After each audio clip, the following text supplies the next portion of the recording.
on the previous episode of Ménage À Mind. If we all have the goal of bettering the world, why are we removing opportunities from others? Hate isn't supposed to be said and shouted out loud. Okay. How's your mental health? My mental health is good. Mm-hmm. It's good. I am feeling very aligned. I feel like I went through a lot of stagnation in the last few years that really kind of fucked me up mentally. And then lately there's been a lot of momentum with stuff. So I'm grateful for that. And I like it because I don't do well when there's nothing going on. Right. So it's good. That's good. How's your mental health? My mental health is interesting right now. I usually say it's good or it's fine or it's chilling, but my therapist told me the other day that I seem to be a little bit different than I usually am. And I really had to think about it, and it's because I have so much shit to get done and so much shit that I got to get in order that I'm more like striking and straightforward than my usual like lax self. So I'm like more direct. I'm like, I'm just more direct on things. That's good. Oh, yeah? Because remember when we did our last reading together, we spoke about your self-discipline. Yeah. So I feel like that's coming up right now for you to put into practice. So it might be different, but my different's discipline, not bad. My discipline is being tested because I realized that with smoking weed, it relaxes me, right? It's just a very smooth, soothing drug. But there's a part of me that needs to get up and needs to get going and feel like that angst and ambition. And what weed does, it doesn't do anything bad. It just makes me feel like chill and relax. But sometimes I need that angst and anxiety to like push forward. Like, oh, I need to get this done. I need to be on it. Like I can think more, think about doing like multiple things at one time. Where if I smoke, I'll just be like, all right, I can get this done. I do have time. We have all the time. There's no rush. I love that. With something like cannabis, I always say like it's intention, you know, and as long as it's not being used as another form of escapism, like it can actually be a resource and tool for you on the journey. So I love that you know that about yourself, you know, like you know when it's good time to smoke and when it's like, no, I need to kind of like keep that aside right now because I need to focus and I need to be able to go into aligned action and do what is being called of me to do instead of resorting to something that's going to make me feel otherwise. Right. And so even times where I will go into like I would have to edit and I would say to myself, all right, let me smoke so I can chill, settle down, focus on editing. But I've already built up this anxiety about over editing that didn't even need to be there. So I don't have to say, let me smoke before I need to do this task because now I'm bringing anxiety into doing the task that doesn't even have to be there or isn't there anyway. Right. So now I'm giving myself anxiety to give myself a reason to smoke, to not have anxiety. Well, what's another reason? That's not anxiety. To smoke? Yeah. Go to sleep. I have like, it's hard for me to like get into like the REM sleep. And get into like that into a pattern, nightly pattern, so I can use it to like sleep. That's probably the only like. Well, even with the editing, I feel like maybe you just want something that's gonna. I don't know. My experience sometimes is it helps me focus because my mind's always like a mile a minute, and sometimes it can make that 10,000 miles a minute. Yeah. But sometimes it can also just help me really focus and zone in because I have undiagnosed ADHD. So it's really hard for me sometimes to focus. And I've learned that, especially if it's a creative thing, it really helps me sort of like zone in and sometimes even see things from a perspective I wouldn't have before. It does help me be more creative. And it also helps me with my impatience. So when editing is a very tedious task. And I have to like take my time, make sure everything is like aligned and all of these things. So my impatience can like run up if I get into like a problem or into a snag. And when it comes to editing, I'm like so hyper and it's not even, actually it's not only editing, but we're using this as an example right now because it's like whenever I have a task, I get hyper focused on completing the task. And then whenever I hit a snag, I get a little bit of frustration, and that frustration turns into impatience very quickly, and then I start fucking up. Now what weed does is make all of that calm, so I'm not getting into like this frustrated, impatient state, but it's soothing the task level and how I go about getting the task done. But there are times where I need that push to get multiple shit done. Yeah. So that's like the balance where I'm trying to find with like smoking and like getting shit done.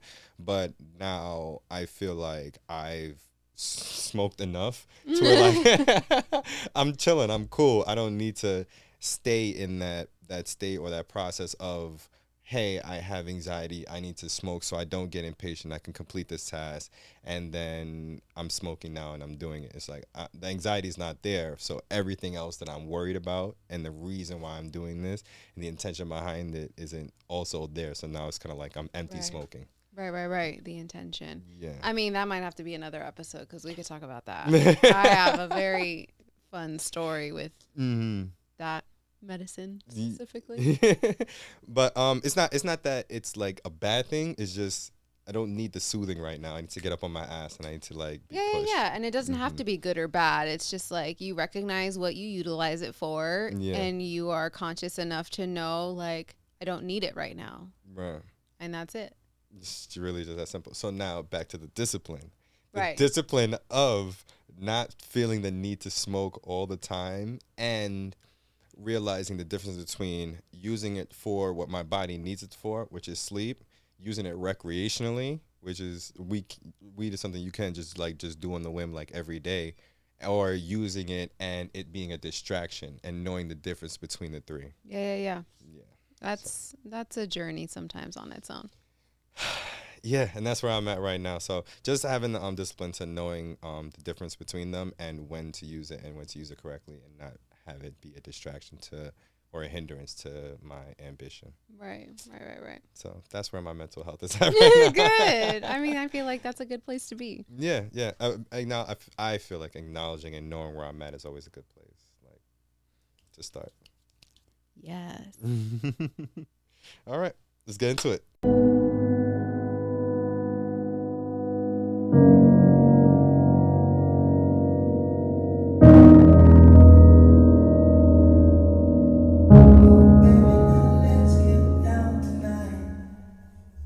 Let me get comfortable because we're about to talk for a while. Yes. Would you like to start with a chant?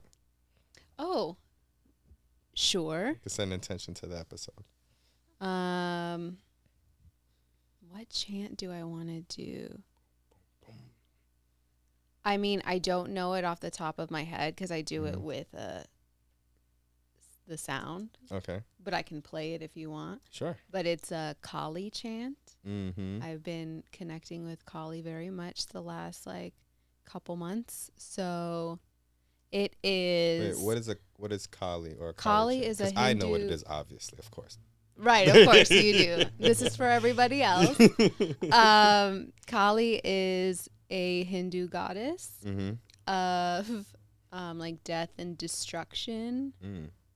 Well, that's like the main thing she's known for, but she is also a feminine presence that really embodies power and protection. And I have been getting a lot of signs and guidance of her. And so I started to do research, as I always do anytime I feel like there is a deity or someone that's calling me. And I started invoking her chant every morning, and it was very powerful. So Aries is like the Greek version of her. I actually think it might be Athena. I was trying to make I was thinking of the comparison of death and destruction. I could be completely wrong. I'm not sure, but I've also been trying to switch around like my verbiage when comparing things that might have been taught to me through like a white gaze. So like the colonized version. Yeah, so instead of saying, oh, this Hindu goddess is the Hindu version of this Greek goddess. I try to flip it and say it differently now. Right, right. Well, that's the thing too. When you get into like learning more about different deities and stuff, you notice that for every culture, there's sort of like alignment with the archetypes. Mm-hmm. And actually, this is great because since we are going to talk about the shadow and like shadow work, she is a great guide to help you navigate that journey. Yeah. So the chant is Om Krim Kalikaye Namaha.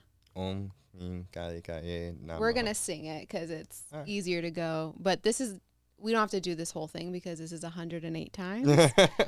So we'll just do it a couple of times. Okay, but cool. it helps you get the...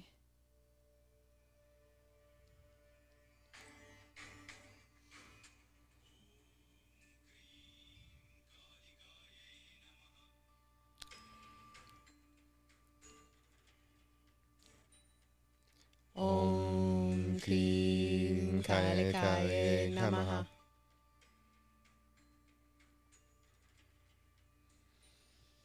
Om Krim Kalikaye Namaha.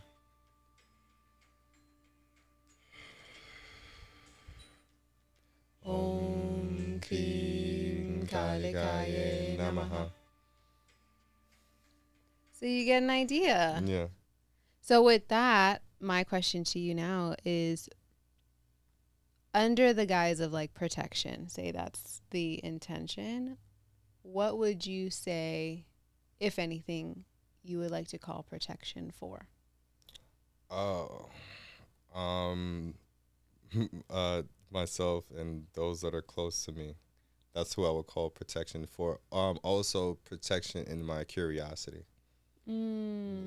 Okay. Yeah, when I get bored or lack curiosity in things, I tend to want to move on from it. And I think my lack of curiosity brings me to completion with something prematurely. Mm-hmm. So because I feel bored with something, I'm no longer like trying to seek out like it how far it can go. Sometimes that's gotten me into a space of like what do you call that thing? I just used it. Where you're good at a lot of things but not really perfect at any one thing. Oh, I'm a jack of all trades. Yeah. But do you know the whole quote? No. It's jack of all trades, master of none, Mm-hmm. but better than a master of one. Yeah. And so there are benefits to that as long as it's not being used like what you're saying. And I think this is part of your Aquarius energy. Yeah. Is you have a fascination for learning and knowledge, which may sometimes be misconstrued as the attraction for something. Whereas sometimes it's not about necessarily you have to learn it. It's just experiencing it. Okay. For what it has to offer you. Yeah. So, protection of my curiosity. I feel like protection of my curiosity keeps the protection of my ambition and protection of those that are close to me. Also, I actually had this conversation with my therapist when I was telling them that I start to lack curiosity in life, which brings me closer to my curiosity in death, or on death, or like whatever happens with Scorpio death. rising, yeah. But it's not that I'm interested in dying. I'm just more curious about death. And as I get bored with life and I get more curious with death, then like that's where I'm ready to like let go and move on with life. It's not like I'm ready to die. I don't want to die soon. But if I'm going to be alive, I need something that'll keep me not bored or keep me curious or keep me like moving towards. So that's what I'm trying to keep my protection on right now. Yeah. I feel that. I would always call protection, specifically when I was doing this work, protection for and from my mind. Because I have a very strong, clever, and intelligent mind, and it can work against me in a lot of ways. And so it was always sort of like an intention of making sure that I am grounded in who I am and not allowing what my mind can create to automatically be truth, and then running with that story. I could be wrong, but I feel like in not Tibetan, what's the other Tantra? Kundalini. I feel like Kundalini Tantra in the it's the 8th chakra, 7th or 8th chakra. That's the aura, and that's like your protection. It's your aura that's your chakra for like extending and like whoever your energy reaches out to and whoever your energy accepts. Which I've seen at play, like in real time. And one of the things I love when it comes to protection with a very powerful healer and reader that I know and, seek her guidance. She was like, I don't want you to worry about protection in the sense of like something coming in, and focus on expanding your light out so that those who do have any sort of ill intent can't even get close to you because the light's too blinding. It's like bothersome. And so I like looking at it that way too, because when you do look at protection from a sense of like, no, I need to cover and shield and like whatever, or I need to call in protection, it's under the assumption that you are not already, or that there is a way for anything to come close to you. And I have started to set that intention, and knowing that nothing that is not meant for me or has ill will towards me can get close to me. You just can't. And I've seen that. So it's really solidifying that too. Another way, the way you said it is a great explanation of how I'm viewing it. Is that I try not to look at protection from the stance of like putting a shield in front of me, right, and blocking everything out, because I can't stop everything from getting to me. But like a light, I look at it as making myself brighter. So it's like shielding my curiosity, shielding my ambition, shielding the things that or making the things that make me strong brighter, so that light can shine to the people that's around me. So I view protection as, if I'm stronger, then I know how to deal with issues when they come my way. That's how I protect myself, not stopping the issues from coming to me, but knowing how to deal with them once they're there. Right. Yes, I love that. I love that. Yes, that's where I'm at right now. So, all right, yes, so protection. Where are we going with this? So I feel like this is your podcast. I know. Welcome to my show. So the protection intention is more so connected to Kali. Yeah. For me, the reason I would specifically ask for her to protect me from my mind and also to protect my mind is because when I really started to dive deeper into my shadow work, my mind was a huge component in that. And so that's why I asked you what your intention was, just because as we move into talking about the shadow, talking about shadow work, and then giving you your shadow chart reading, there may be things that come up. And so I just wanted you to make sure that you're like rooted and grounded, because the shadow chart readings that I do, and they're not like scary by any means. Like it's not anything but it can be uncomfortable, And so I always tell people, like, I do not recommend shadow chart readings for anybody. Yeah. You need to know you're ready. And because I know you, like, I know you're ready because you're a very self-aware person. Yeah. I don't know that I'm going to say anything that you don't already know of yourself. But it can still offer a lot of perspective into how your shadow comes out to play without you being consciously aware of it. Yeah. And sometimes it can just feel like I'm talking shit to you for an hour or whatever it is. And so I'm always like, I'm not just here talking shit. I'm here to help bring to light the things that have been kept hidden for whatever reason, because they're still playing a role in your life. I mean, well, the good thing is for me, I like hearing about myself, so I'm always ready. I would do tarot readings with the girls, so with Mila and Erica, and then I would always be excited because no matter what you tell me that this card says, I'm excited for it because it's about me, and knowing more about myself is something I'm always ready for. And also as far as intention, I like doing the shadow work because I view the shadow as like literal darkness, but the more darkness that I'm engulfed in, it's easier to see the light. So the intention behind this is to see like whatever light I need to see. And then when I also love seeing the light because the brighter it is, the more of a shadow it casts. So I'm able to see what kind of shadow work I need to look into if there's more light around me. So it's just like a constant cycle of like dark, light, dark, light. I love it. I love it. Yes, shadow can definitely be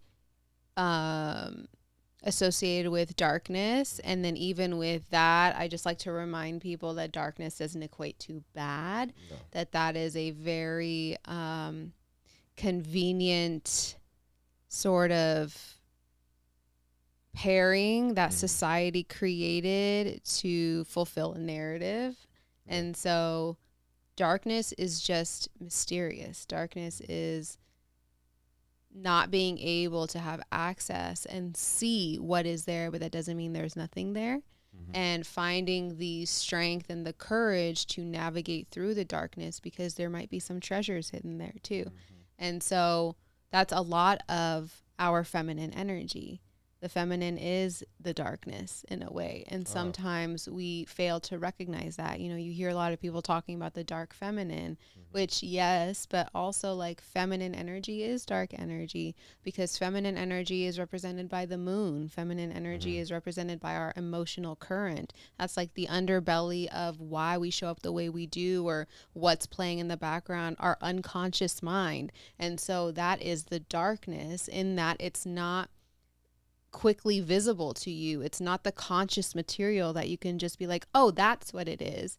You have to journey through it.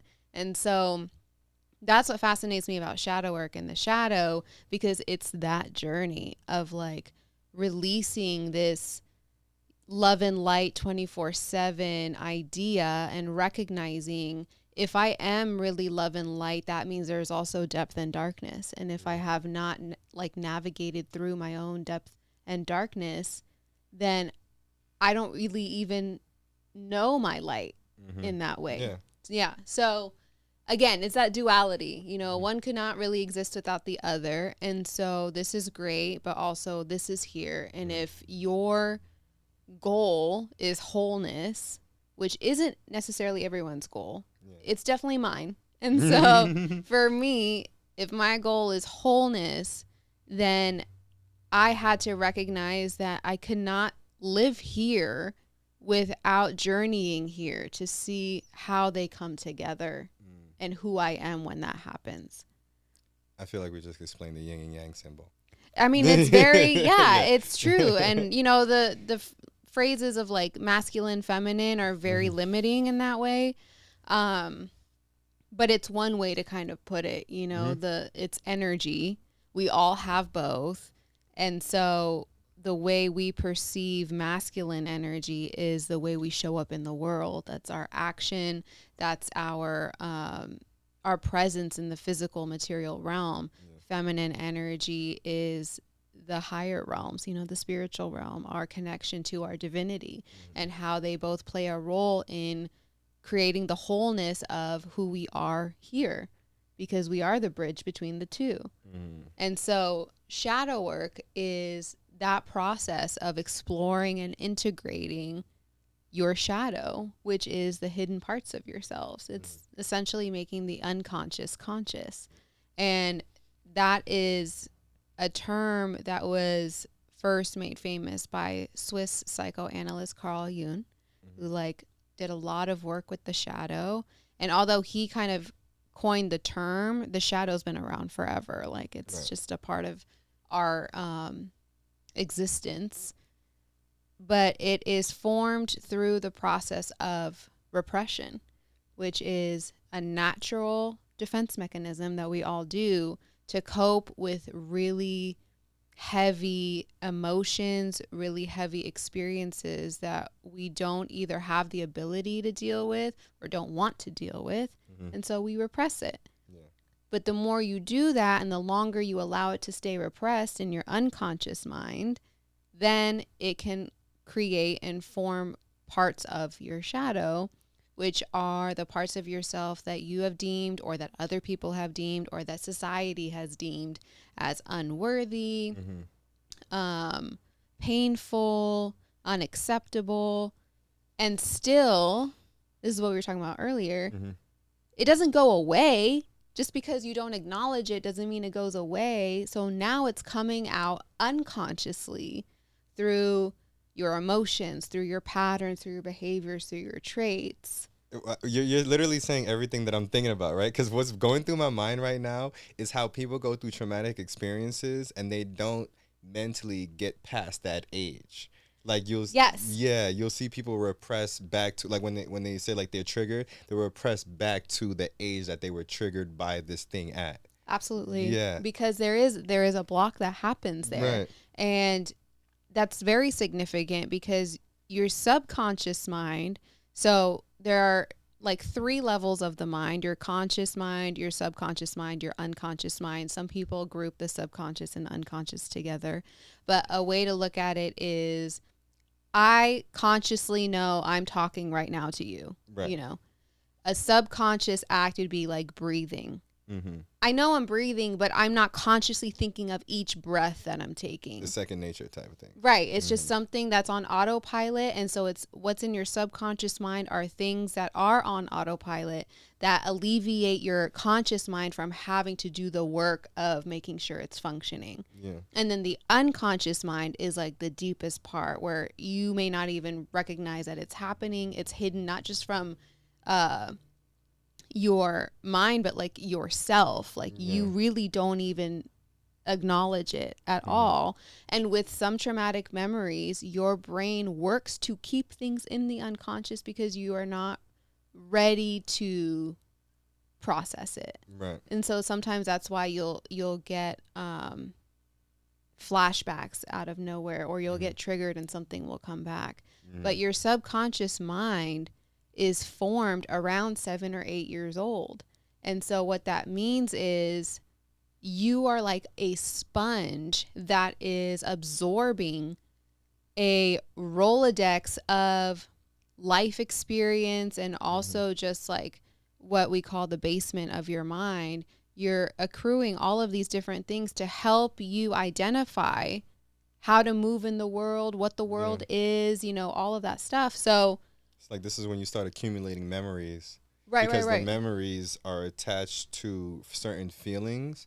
And when things happen, like in 8 or 9 years old, you're accumulating. Then when things happen later on in life, you attribute it back to the memories, and the memories in your brain gives off those feelings so you can remember how that exact experience was like. Yes. And that's why sometimes when that happens, you show up as a 7-year-old person. You react in a way that is of a child because that is where the like arrested development, that's where it stopped.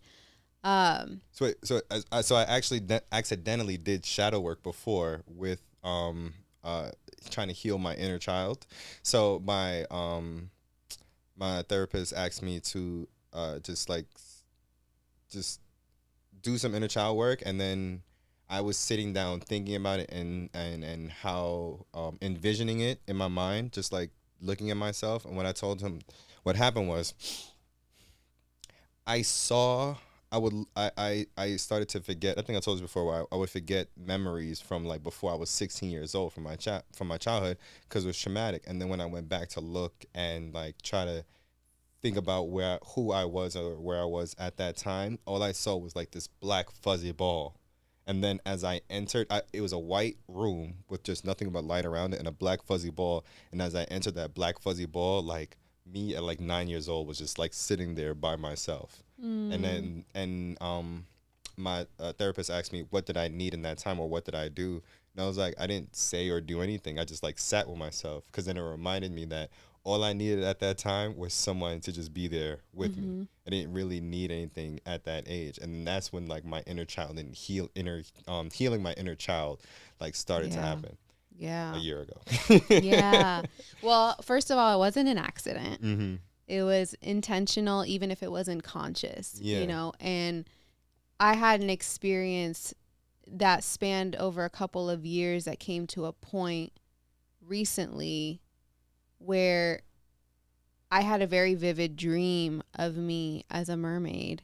And I was like on this little like rock formation in the water, and I was watching what I knew was my home being blown up. And I felt this immense like grief and sadness, and that led me on a journey of like, oh my gosh, am I this starseed? Was this like a past life memory? It was super vivid. And then the next day I got my first oracle deck, and the first card that came out was a Mintaka card, which is a star in the solar system, and the imagery on the card was a mermaid on a rock formation in the water. And I was like, oh, you've got to be fucking kidding me. So then I started going on this whole journey. I like wrote a children's book about it. I like did all kinds of stuff, right? I had a Beyond Quantum healing session, which was basically like hypnotherapy. And then it was recorded. I was like speaking in third person, and I was hyperventilating, crying, saying, I need to find them. I need to find them. And I was talking about my partner and my daughter, because I kept having visions of a partner and daughter that I was separated from. Fast forward, and I get the download, I guess because I was ready to process it, of what I saw in my dream was not me as a mermaid, whatever. What I saw was a memory that I had repressed from when I was a baby and my mom and I escaped Lebanon during the bombing, and we were in a boat. And so I actually witnessed it. But the way my brain was able to process it at first was to create this sort of fantasy environment that was like here but not here. And the baby that I kept thinking was me. I was remothering myself in that process.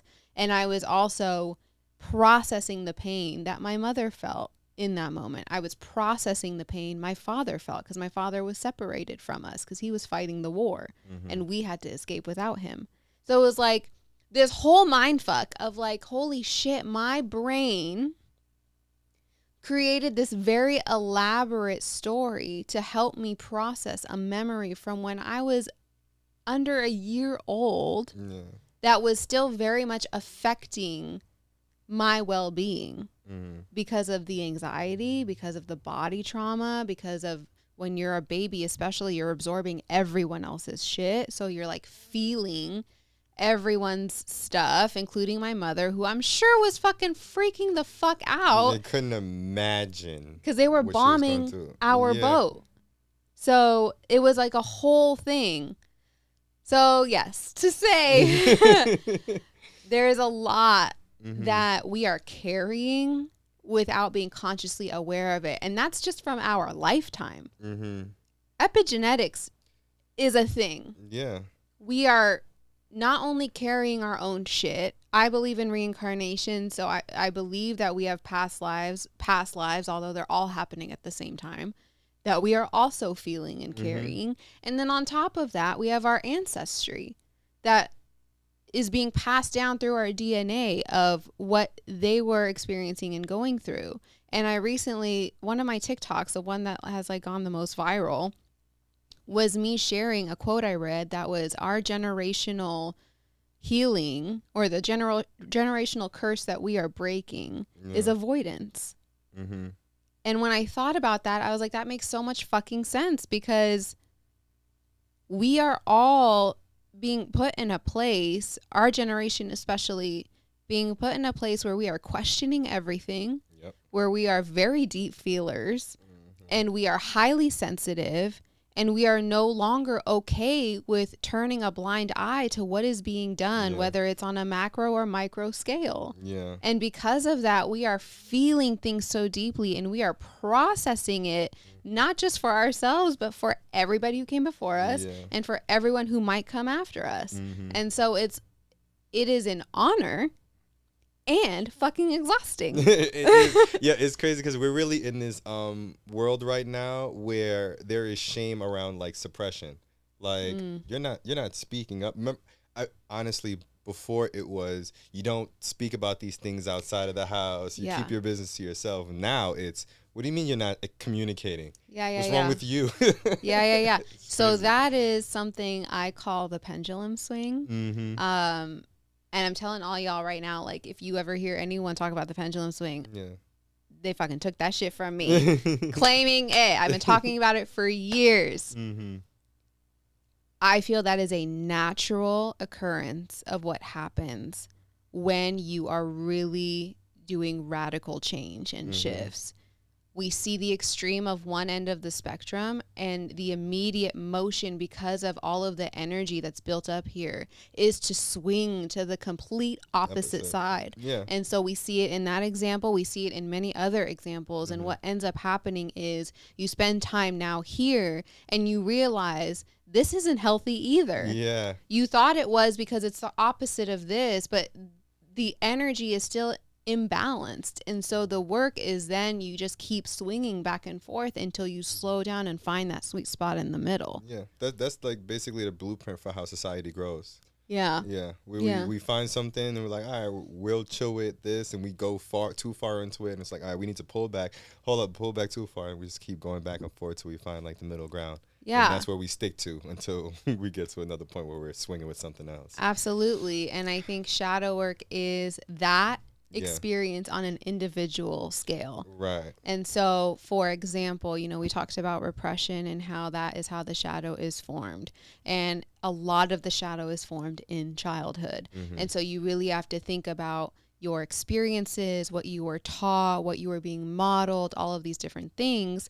And an example is, if you grew up in a home where anger was not allowed, then you repress that emotion because you were taught this is unacceptable, this is bad, this is whatever it is. So you repress anger.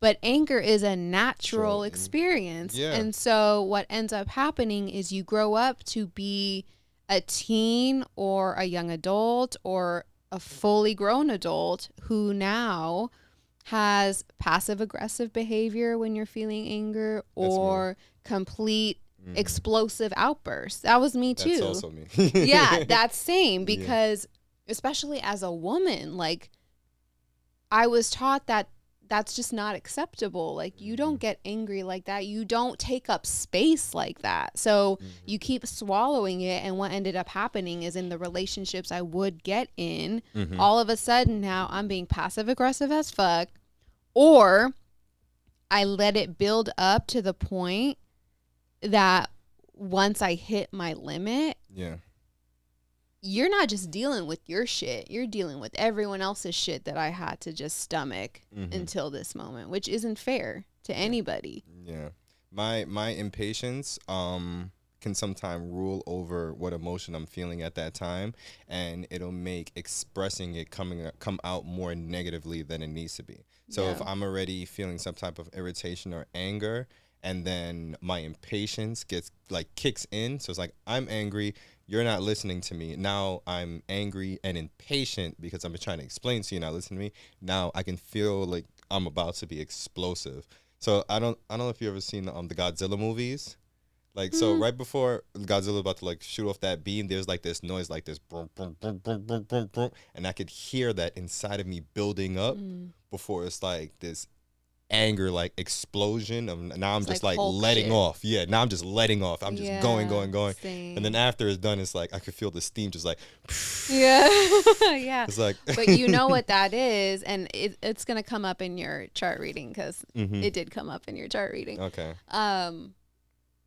It's a couple things. One is, if you grew up in a home where you were not heard or seen. That was me. Yeah, same. And so that's the child in you being like, you're not gonna fucking ignore me. Like, I demand I say that to exact same thing. I was like, yo, stop ignoring me. Yeah. That if it's one thing that'll immediately have me flip is being ignored. And blatantly ignoring me right in front of my face, we're gonna argue right then and there. Yeah. It's that part of you that was neglected emotionally and otherwise. And because you weren't able to stand up for yourself then because you were a child, the adult in you now is like, oh, fuck that, because you're doing it for those times when you weren't able to do it. Yes. And then the other thing that can happen is because you have a Capricorn moon and you're an Aquarius sun, there can be a tendency to intellectualize or rationalize your emotion as opposed to actually feeling it.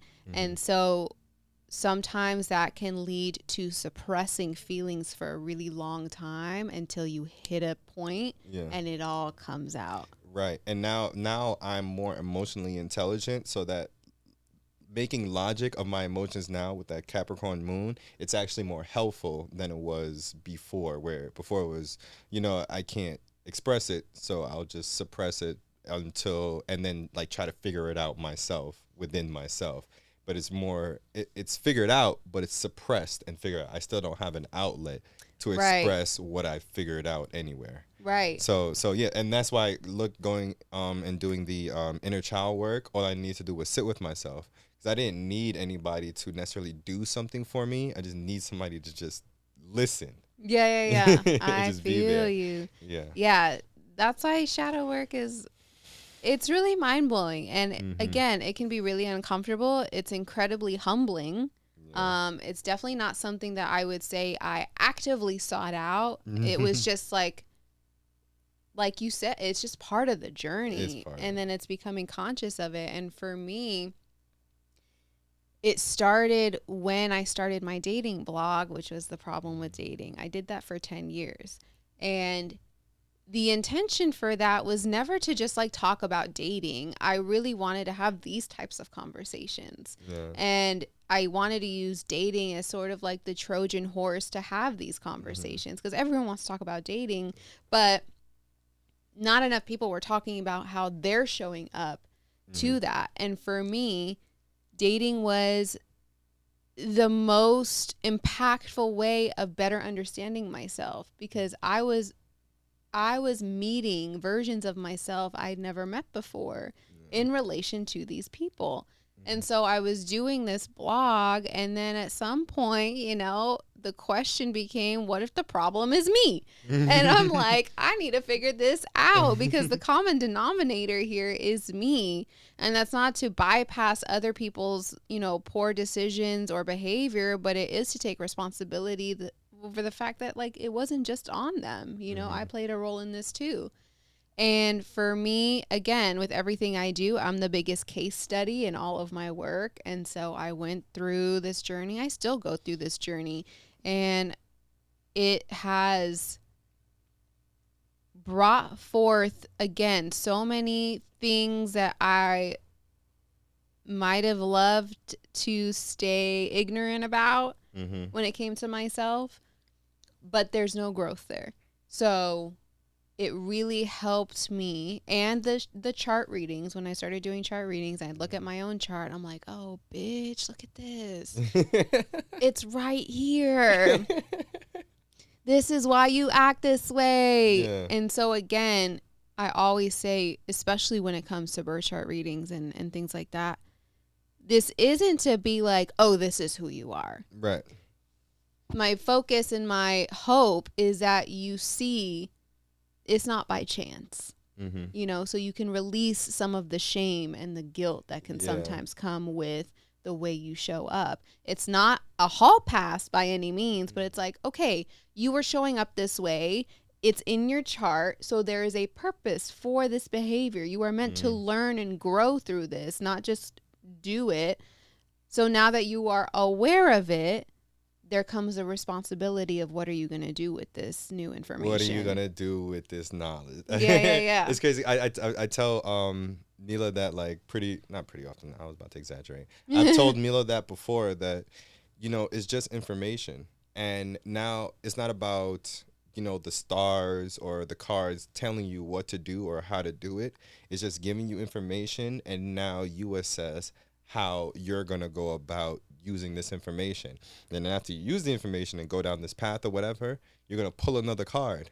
And now you're going to have to assess how you're going to go about that information again. And that's really all it is. Yeah. There is no healed. There is no completion. Yes. All of that only comes within death. Yes. That's where it's at. Everything else after that is just to continue the journey nonstop, and knowing it's like doing the journey with a flashlight instead of just like walking through like a dark hallway. Right. Like, and also with a flashlight and with the knowing that I can handle this. Yeah. I'm on this journey because I can handle this, whatever comes. And I love that you mentioned that healed is not a thing, because I cringe so hard when someone's like, I am healed. And I'm like, side eye. Okay. Like, this is a journey. Healed is the ego wanting to feel accomplished. The only part of yourself that cares about outcome is the ego, because the ego is goal oriented. Right. So that's fine to have these goals, because that's what's going to give you the drive to go pursue it.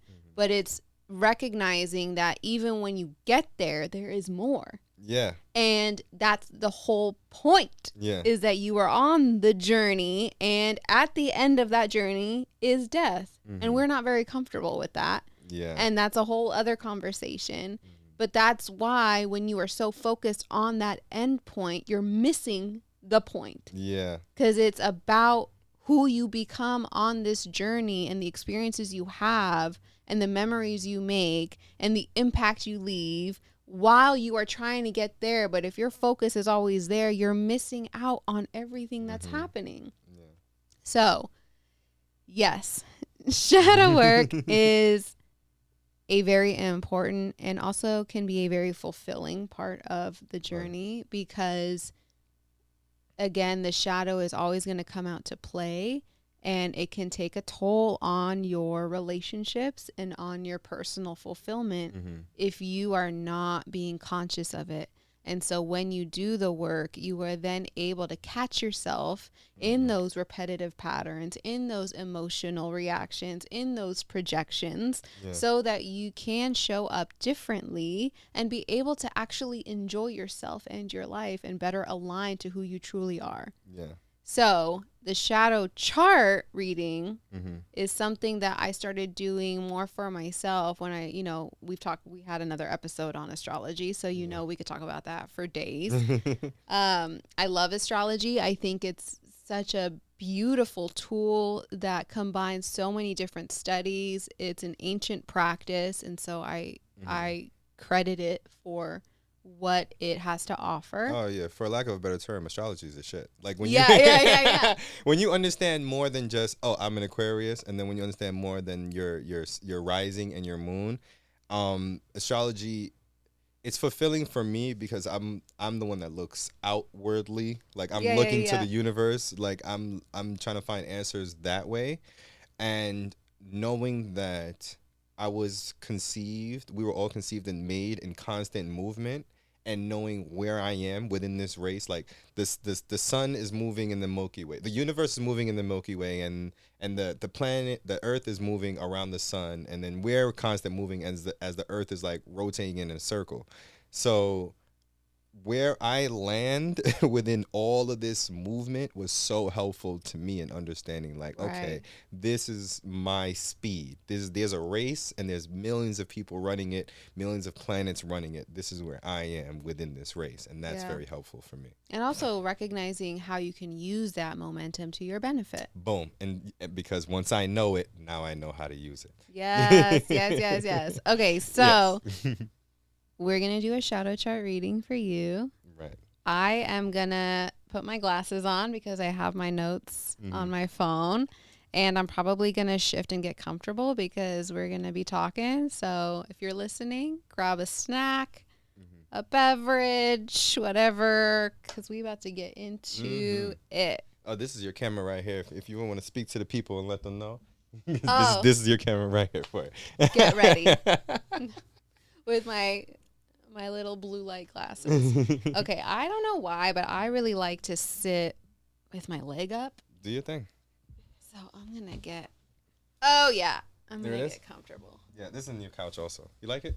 It's nice. I Yeah. love this color. I know the blue couch for the. We're at Good Media, by the way. Blue, great for the throat chakra. Oh, nice. So it's very aligned. Mm-hmm. Okay, so let's pull up your notes. Oh, you're the have- first reoccurring guest too. So thank you for Am coming. I? Yes. Number one as usual. I love being Mm-hmm. people's first. Not in every single way, but some ways. Okay, so as you can see, I have like lots of things we're gonna talk about. That's a good amount of notes. Yeah. Good thing this is your podcast. Yeah. No, this is great. And I appreciate you for being open to this because obviously this is something I do, but it's not something I can always show people what it looks like because these are private experiences. Mm-hmm. So I appreciate for like allowing people to see what this looks like. An insight into it. Yeah, because I've also had people get a quick insight into my natal chart reading.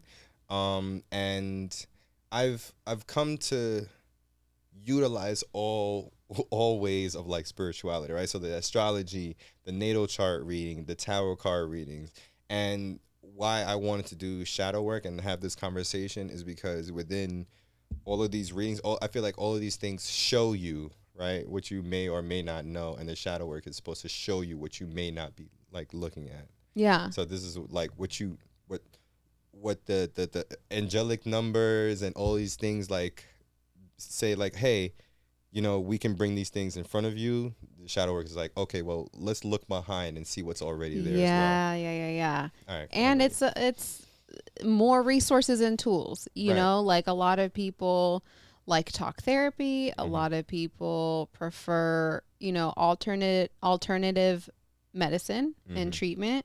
To me, this is just another thing that you can add to the list as something that can work for you if it resonates. Right. So, okay, so when I do shadow chart readings, there are specific planets and then aspects that I look at. So I look at your sun, I look at your moon, I look at Pluto because Pluto is a very important presence when it comes to death and rebirth, transformation, power, control, which can be shadow traits. I also look at Venus because of what I mentioned with like relationships and how you show up in relational dynamics. There can be some information there. I look at your Chiron, which is the wounded healer. So this is the greatest wound that you came into this lifetime with. And then I look at your nodes, your north and south node, which represent like your past life karma, your comfort zone, and then what you're being asked to move into in this lifetime. And Chiron is usually the vehicle that you use to go from your south node to your north node. And your south node and north node are always sister signs. So they're like the two ends of the spectrum. So funny because I never really fight who I am, but there's times where there's certain things about who I am, and I'm like, gosh, I really don't feel like being me in this way today. And I was like, please, in the next lifetime, let me just not have this emotion. But you can choose differently. Yeah, I can. It's just sometimes knowing. One example is like I'm a shy person, right? But I am a light, right? So I'm very attractive to like, my energy is very attractive to people. But I'm a shy person. And so sometimes I'll be sitting there like, man, like being the one that people gravitate to is not something where I want to be like all the time, but I am that person. Yeah. Anyway. I would argue that, not to say like I know you better than you know yourself, but I don't, maybe it's not that you're a shy person, but maybe you are more introverted. And so you really only feel safe to be who you are around the right company. Yes. Introverted might be is probably a better word. It's just that the right company is myself.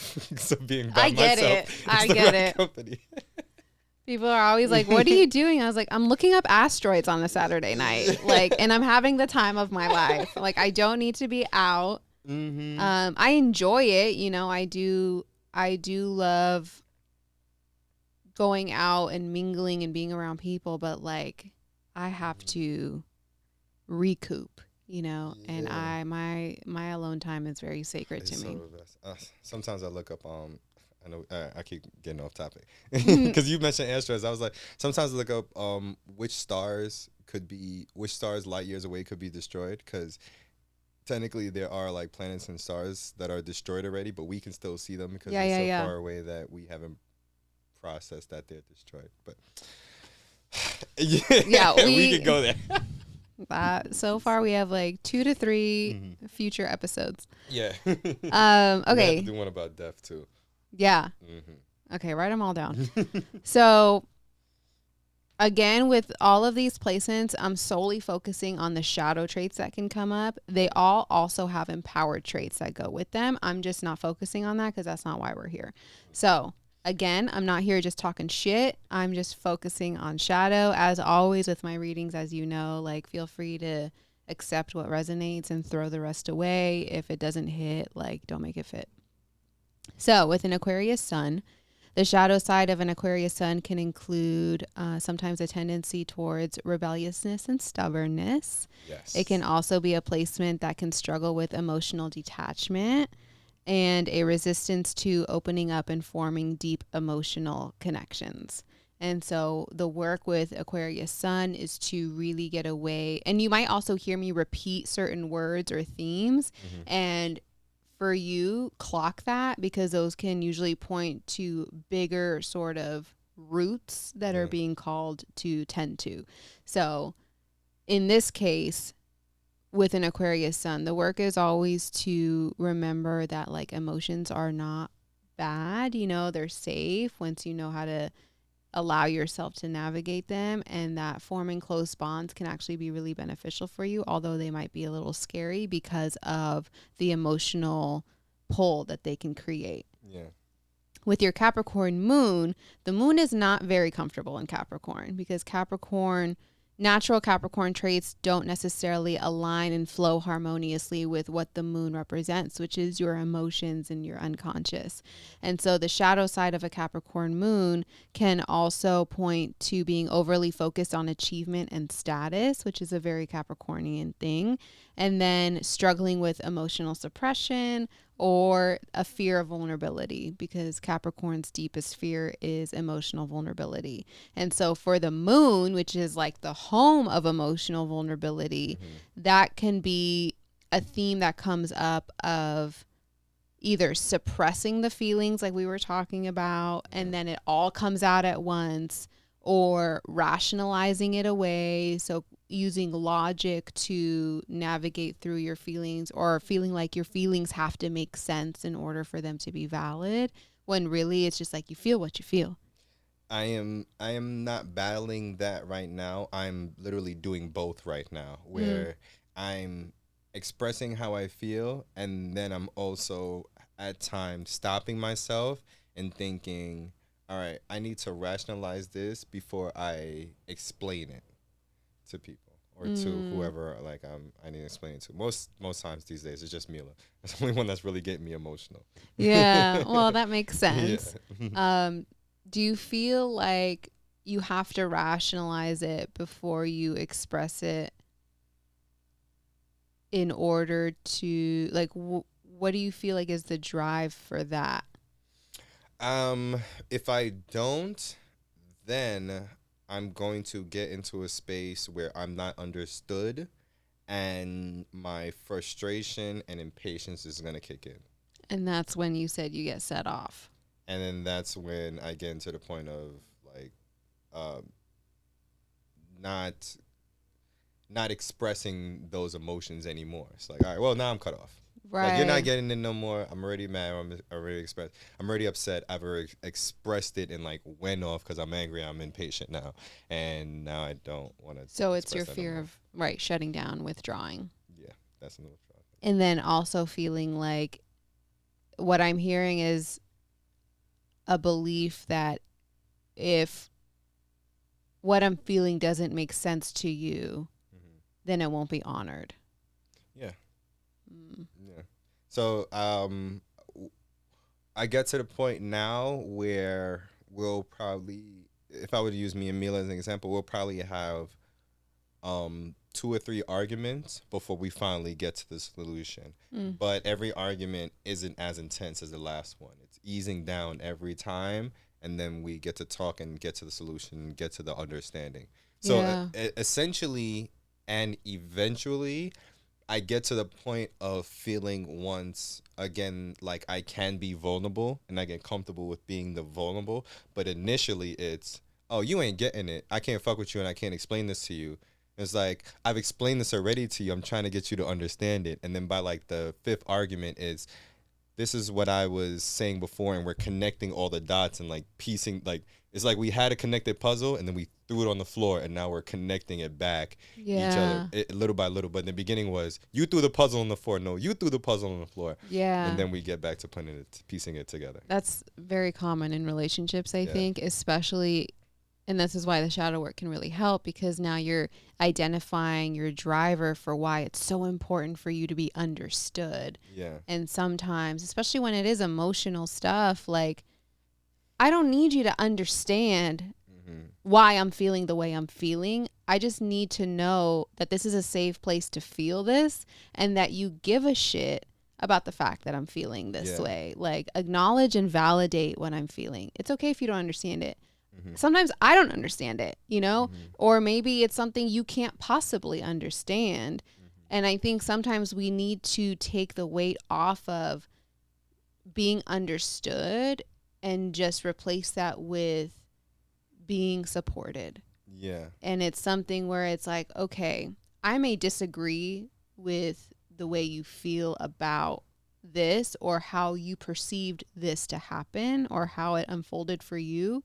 Here's my perspective. At the same time, that doesn't mean I have to dismiss your experience.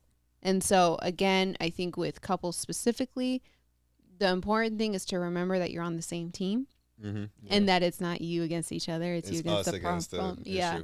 So it takes a while though to recognize that, because again, you're each coming from a place where the little person inside is like, no, fuck that. We know this shit. Like, we've been through this shit. So like, and then it's replaying or trying to recreate the scenario in order to show up differently than when it originally happened. Right.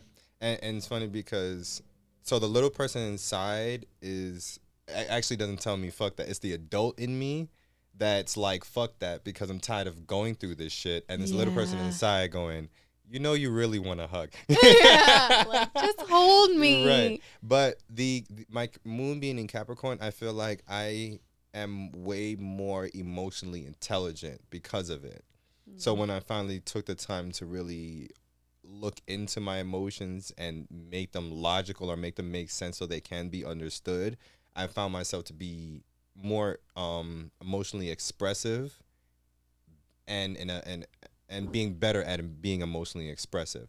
And I'm also able to like understand other people's emotional expressiveness as well. So for Mila, from my experience with her, the way she argues is by past experience. So sometimes I'll look at her and be like, who are you arguing with? Because this doesn't even sound like me or what we're going through. So, but I realized that she's had experiences in her past, and the way she argues with me is based on the shit that she's been through with other people. Yeah. And I was like, all right. And because of my Capricorn moon, I've been able to assess her and other people's like feelings and emotions and where it's stemming from, like mid conversations or mid arguments. And that's why sometimes I could see people and say to them like, oh, you're still a teenager, or you're still 13 years old, or like you're still at 21. Like I can see where people's like, I guess shadow age is, or like where their trauma or like wherever they went through something, whether it be good or bad, but when they went through something that was a pivotal point in their life and why they're still like there. Yeah. Yeah. Right. Making logic of your emotions. That's, I that's know. I literally sit there, just piece together my emotions. Like, where is this coming from? Where's this stemming from? Where's the foundation of it? Like, which that's understandable, and sometimes that can be another distraction. Yeah. Instead I'm stuck there instead of just like being processing. present and processing. Yes, and just exactly. expressing. Yeah. So your Aquarius sun is also square your Pluto in Scorpio. Squares are more challenging aspects because the energy isn't necessarily being able to flow harmoniously together. However, squares are where there is really great opportunity for growth and change. And so with this is a lot with power struggles and a desire for control. And so the shadow side can sometimes show up as being overly secretive or manipulative in order to maintain a sense of power and control in relationships. Again, this can be unconsciously, and it makes sense. Why? Because given some of the things we've touched on, and we will touch on again as we move through this, you've already expressed that there was a lack of control or at least autonomy for yourself growing up, or that there was unhealthy power exerted on you. So, of course, as an adult, you want to have control not only over yourself, but over your surroundings, over the people who are closest to you. Not control over them, but you would like to have a sense of control as to what's going on, because you know what a lack of control looks like from previous experiences. However, the shadow part of this is making sure that now as an adult, especially when it comes to relational dynamics, it's not just about you. And so even though it's your job and your responsibility to look out for you, the fear that is coming from a time long ago, like we were just talking about, can be recreated in present situations in order to assert that control and remind yourself that you have control. And so it's just being mindful of that. And again, Pluto in Scorpio is a generational placement. So I have Pluto in Scorpio. A lot of people in our generation have Pluto in Scorpio. So that then also shares that our generation has a collective healing theme around power, control, also spirituality, getting back into touch with our spiritual selves and our psychic developments, our psychic senses. So this is a collective sort of shadow thing. For me, I like when it comes to control or power or anything like that, I like the control of being able to move how I want to in like any space. So when I was younger and I would get into like with my mom, or I didn't like going over by my dad's house. So whenever I would be sent over there, I had to go. So just whenever, and even now, if I get into like an argument with Mila now, or when I was younger and I was living with my mom and I couldn't like leave the house or I couldn't move out, like that was always a thing that like settled and resonated with me. Like, okay, I'm in a space where I'm uncomfortable. Now I can leave. I'm an adult now. It's like, oh, I can leave. And so that's always been, and it's never felt like escapism. It's, I don't have to deal with this anymore. Like, I think maybe within the last year, 2 or 3, I've come to the conclusion of I don't have to deal with certain things, and that's my solution. It's because I've self-processed and I can't control everybody around me, but I can control whatever spaces I'm in. So I don't have to be in this uncomfortable space. And it's not me running away or leaving. It's, oh, shit, I finally have the power to move and leave. Right. But also I can move and go into spaces where I'm comfortable. So that's where I like my control to come in. If I'm in a location, a space, or a feeling where I feel like I can't get the fuck up and dip off, then I have an issue. Yeah, absolutely. I resonate and relate to that 100%. I similarly, because my parents are divorced, and when I had to go to my dad's, it wasn't cute. You know, I would cry. I was like, I don't want to go. It's court ordered. I had to go. And then there is the other experience of when you're there and it's like, I can't do this. I can't do that. I got to be here. I got to do that. And so that resulted in me just like sneaking out and doing shit. But similarly in adulthood, especially in relationships with men, I would then try to assert my dominance and control to, I don't know, prove to myself that like this other man who had a very central role in my life no longer has power over me, when really that's not even who I'm dealing with, you know? And so it was a lot of recognizing that, recognizing, yes, I can leave. And am I only leaving because I'm uncomfortable? Right. Maybe this is where I need to stay. Yeah. And so really finding the awareness to know, oh no, it's time to go, versus am I just dipping because this is what I'm used to and can do and it helps me feel safe, even though there's nothing that's actually threatening or dangerous here. I'm just uncomfortable. Right. Yeah. And I've gone to that point of realizing that, you know, when I mentioned me and Mila arguing, but it's not like we're arguing every day. This is probably like, we argue probably less than 20 times in our fucking relationship. But it's realizing that, you know, I'm uncomfortable and I want to leave, but I have to come back to this woman. And when I come back, that same space is still there. So now how can I find a better like resolution for us? So I don't, if I feel like I have to go and I don't want to be in this space, when I'm gonna have to come back. So leaving isn't the solution. Well, you don't have to come back, but you're choosing to come back. Well, and you know that you're gonna come back. Yeah, it's a have to for me, because I know I want to come back to this. I know I want to come to this space. So leaving the space isn't a solution. Healing the space is. And so I guess it's having the choice of leaving. Before I just had no choice. I just had to deal. Right. Yeah. Now having the choice of leaving certain spaces that I don't want to be in is where I bring comfort and is where I feel comfortable in having a certain amount of power. Yeah. Because I, like we said before, I found different ways to problem solve things, right? I'm not pulling a shield in front of myself to block things out. I found ways to problem solve things. And if I've gotten to a space where like there's no problem solving this, I also have the option to leave. Cool, I can take that. But I'm definitely going to do the problem solving first. Yeah. And I think sometimes if you are prone to leaving or being avoidant because of whatever, sometimes leaving and then recognizing, but I want to go back to that person, to that space, that environment, is where some of the most profound work can start, because you realize like, I don't want this to end. So how can I show up in a way that helps it stay? Right. You know? And I think one of the beautiful things about relationships in that way, and also something that people need to recognize, sometimes your healthiest relationships will trigger you the most.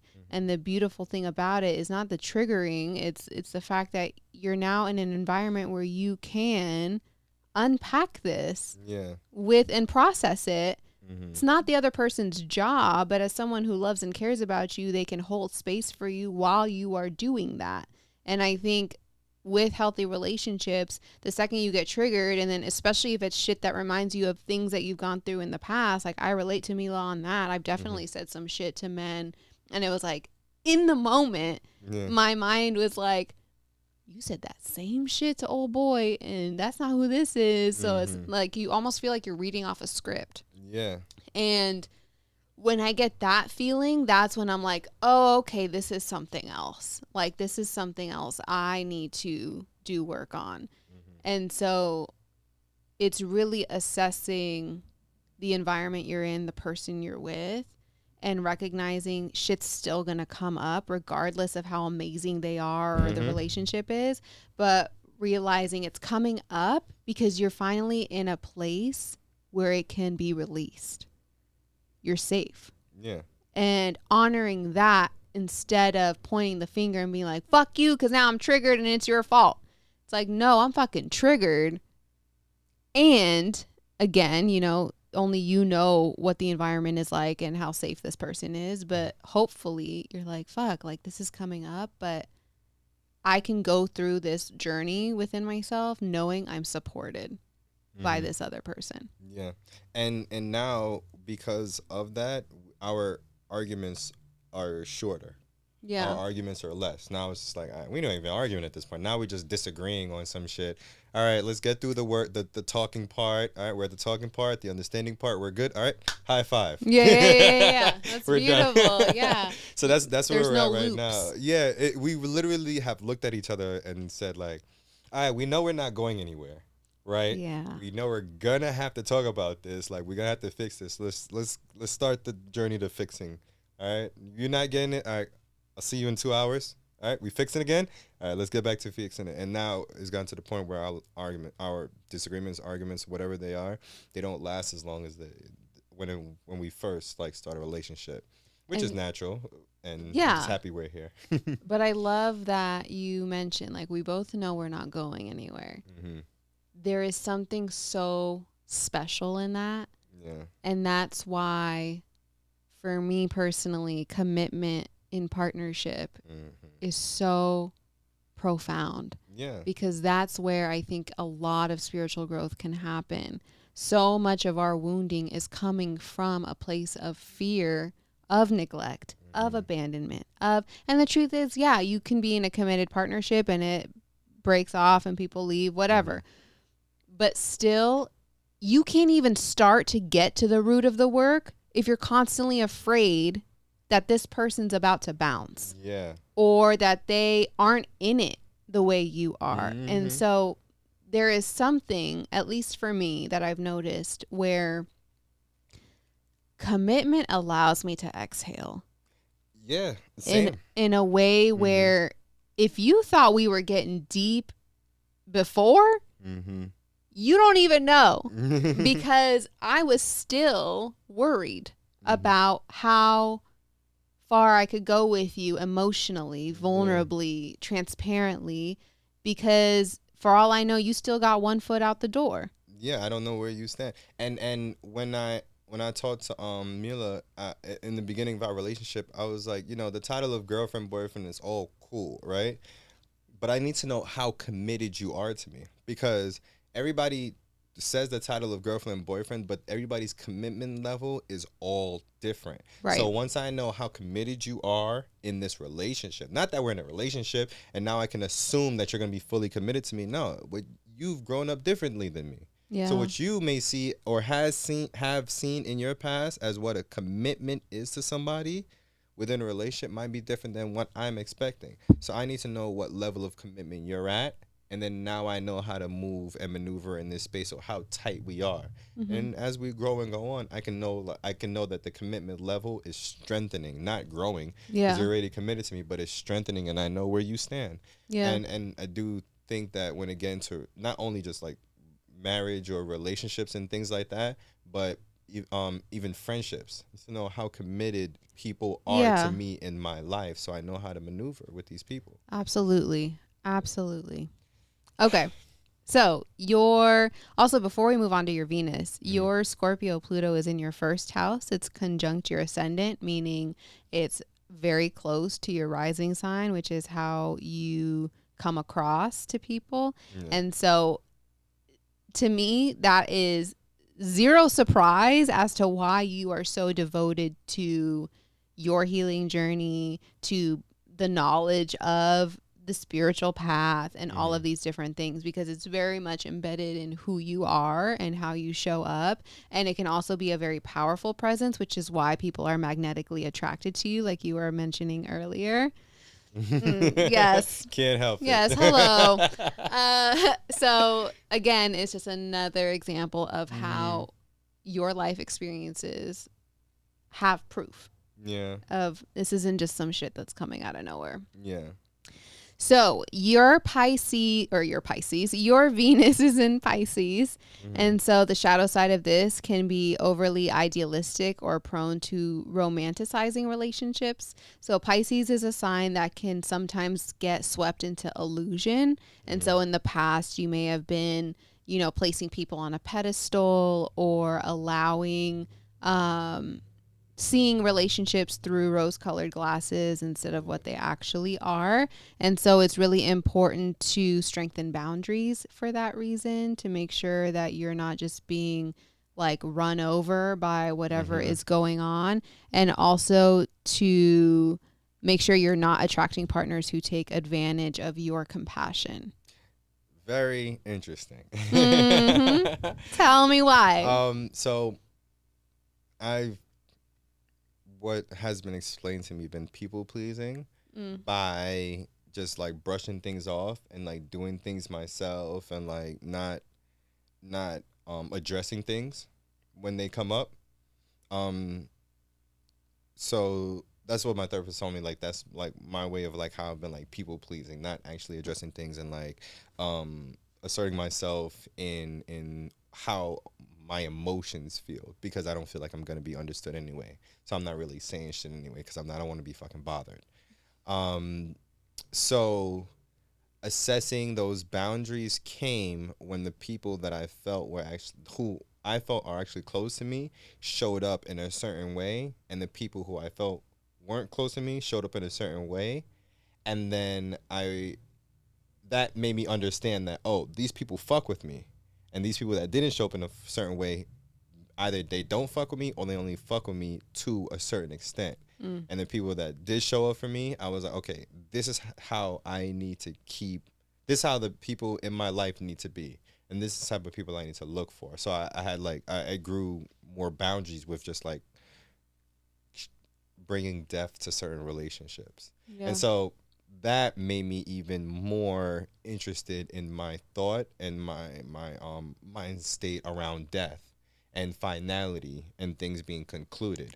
So I found comfort in realizing that, oh, these relationships that I've had, whether it be friends, intimate, family members, it's okay for those relationships to die and be no more, because this is me setting a boundary for the betterment of myself by releasing or killing or bringing death to these past relationships that haven't done anything for me, basically, mostly or all my life. Yeah. So I've been more accepting of death and death of relationships for the betterment of myself. Yeah. And also realizing not holding on to past relationships that haven't been the best for me. I'm not stuck at certain shadow ages or certain ages where things are triggering me anymore, because I've let that person go. I've let that situation go. I've accepted all of those things and those experiences that I've had, good or bad. And now they're no longer there to be a part of my life. Yeah. And that's how I've experienced death within relationships. That's how I've created my boundaries and supported it, and how I've had better attractions with people coming into my life and staying there. Yeah. And also, just to note, like, boundaries don't always have to just come in when you're ready to cut people off. Right. Boundaries sometimes, I think, get this negative connotation of, oh, you're setting boundaries with me, so, like, you don't fuck with me or you don't like me. And it's like, no. Me setting boundaries with you is my way of trying to preserve this relationship. Yes. And show you, if you want to continue being a part of my life, this is what I need to feel safe. Yeah. And to feel okay. And so this is what I need. And if you are someone who loves and cares about me the way you say you do, then you will deal with the discomfort of whatever might come up and adhere to these boundaries. Or we can compromise on, like, maybe my boundary's too rigid because I'm coming from a place of like all or nothing. And you're kind of like, hey, well, what about this? You can negotiate in that sense. But you will learn very quickly who was taking advantage of the fact that you had no boundaries by how angry they get once you start placing them. I heard that so many times. Yeah. And those boundaries that I set came from a positive space, because it came from my friends that showed up for me, showed love to me, and supported me. So I said, "Oh, that's how I'm supposed to be treated without even knowing it. People are treating me like this without even me saying anything. That's where I stand." Yeah. It didn't come from the people that did me wrong and made me go, "Oh, you treated me fucked up, then you're my boundary." It was, "No, you treated me with love. This is my boundary." Yes, I think sometimes, especially if you've had unhealthy experiences, you don't even know what you're missing out on until you have that experience. And you're like, oh shit, this is how people be treating other people? Yeah. Okay. Like, I was really settling for some fuck shit and no more. Yeah. So I've had a few exes that or people that I've dated that want to get in relationships and I don't want to, but it's just strictly off just me being a gentleman. And then them having like bad relationship experiences before. Yeah. And it's so crazy. Well, quick sidebar. Me and Mila were in the car and we were talking about how going on vacations with women before they're even your girlfriend. And I was like, I see nothing wrong with that. And so she was like, no, because you're setting a tone. You don't really want to be with this girl, and this is how you're supposed to treat like people that is supposed to be your girlfriend or whatever. And I was like, no, this is how you're supposed to be treated normally. This is how women are supposed to be treated. They're supposed to be taken out and be treated nice. Not women aren't supposed to wait for a certain title to be treated a certain way. And women aren't supposed to have the misconception that certain actions comes with certain title. No, you're supposed to be treated good regardless, and then you choose who you want to be with. But that was shit. We gonna learn today. All right, I am accepting all the vacations. Thank you. I'm gonna skip ahead to some stuff because I know that we're gonna be here for 4 hours. So I really want to talk about your Chiron placement. So another planet that can be really telling in shadow charts is Saturn, because Saturn is the planet of karma, maturity, like all kinds of stuff. An interesting fact that I read is sometimes the degree that Saturn is in can show you the age where you had to grow up. And for you, it was at 0 degrees. So then that led me to wonder if you feel like you ever had a childhood.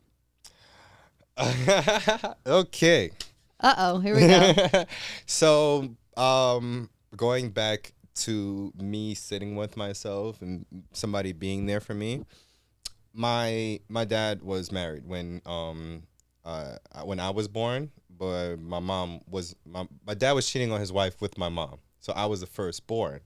So I felt like most of my life, my mom was trying to get my dad to accept her and love her and be there for her. So a lot of my childhood, I saw my dad come over, spend time with my mom. They'll do relationship-y type things like take showers together and stuff like that, and then go home to his wife, right? And so I'm sitting there as a kid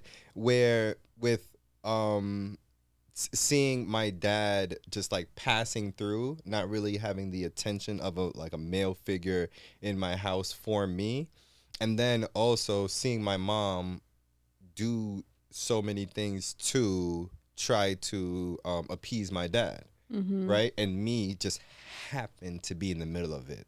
That's literally how my childhood felt like with my parents. Even times where I would go be sent by my dad's house, my dad would have already moved on from his wife and my mom and was dating like my third little brother, or the third brother. I'm the first and my little brother's the second, but dating my third brother's mother.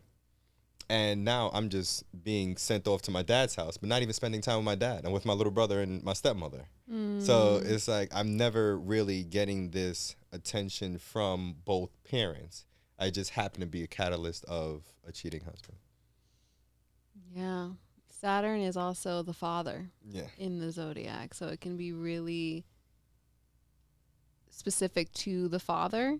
And it's interesting because I didn't know if you had siblings, but when I was taking notes for your reading, I kept getting a vision of you as a little boy, and then there was another little boy with you. Yeah. So I didn't know if you had a younger brother, but it was specifically like you guys watching what I was assuming were your parents in the kitchen, and like something was happening in the kitchen, but you guys were kind of like detached, and it was this feeling of always feeling like an observer but not an active participant. Yeah.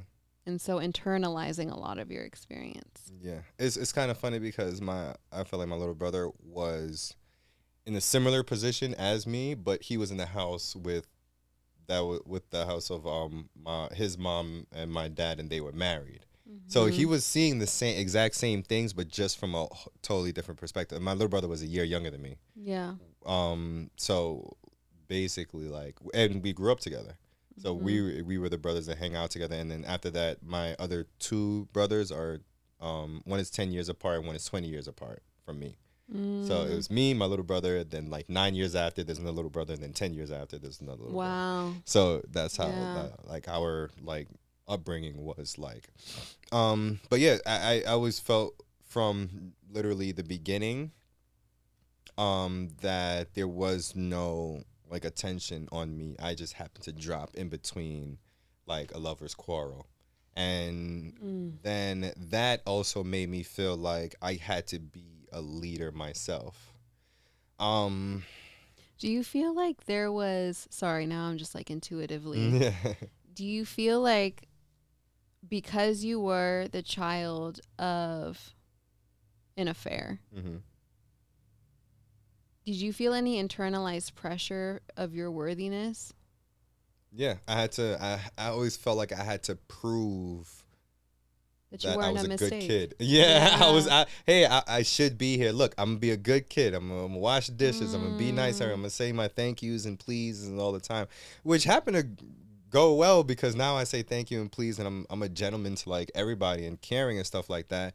But I did feel like as a kid that was forced onto me because from my perspective, because of my dad was married and my little brother was there, that he was the one that was supposed to be there. It actually also felt like my little brother was the one that was supposed to be the first child, if anything, and that was a big thing for like my stepmother. The cheating and everything also, but also not having the first child was what felt like it really set heavy.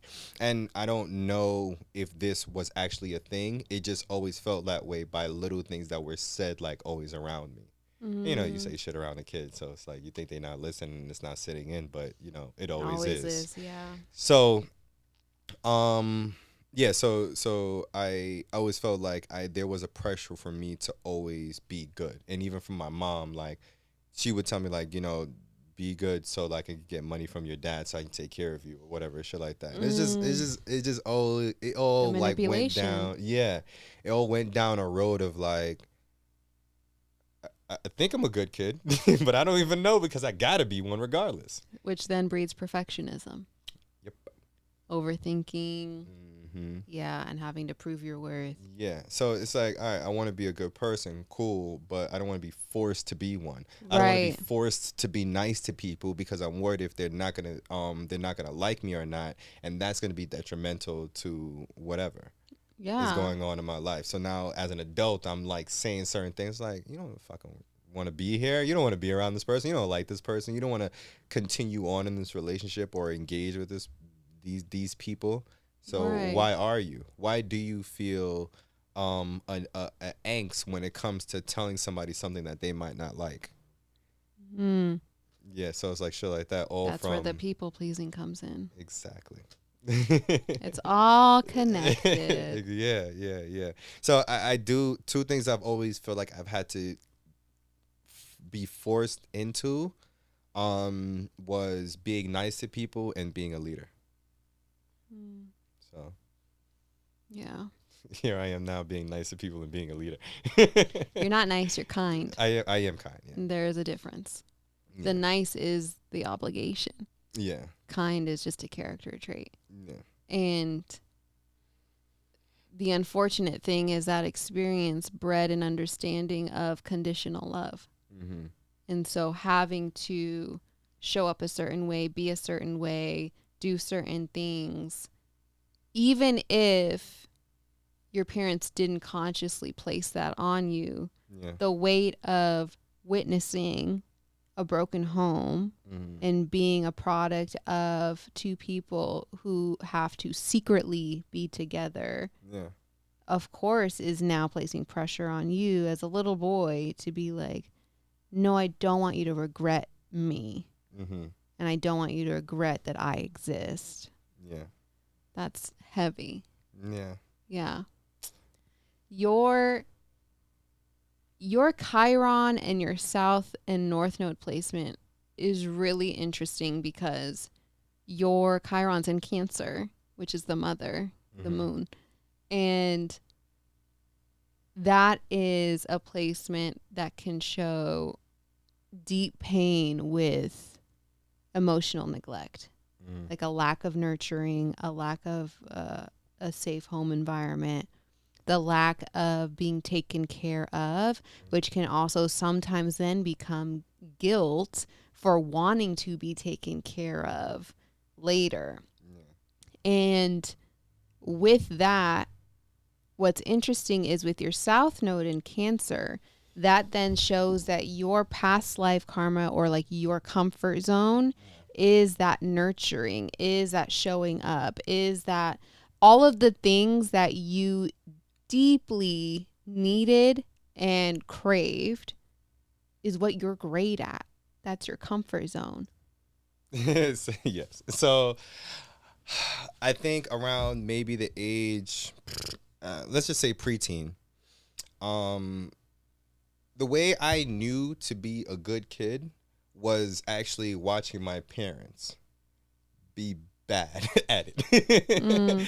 Be bad at everything. And there was one point, I don't remember where was I, probably was a preteen, where I looked at them and I was like, if I do the opposite of what they're doing, I'm gonna be okay.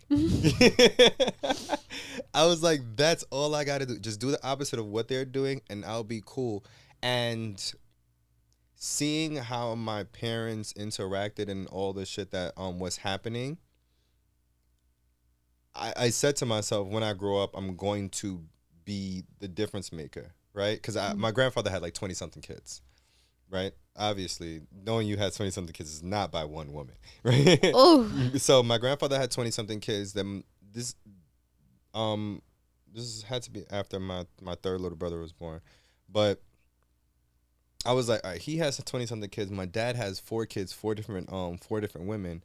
I'm going to be the one that's going to be different. And I'm just going to wait, and I'm going to have kids by one woman, and I'm going to whatever the case may be.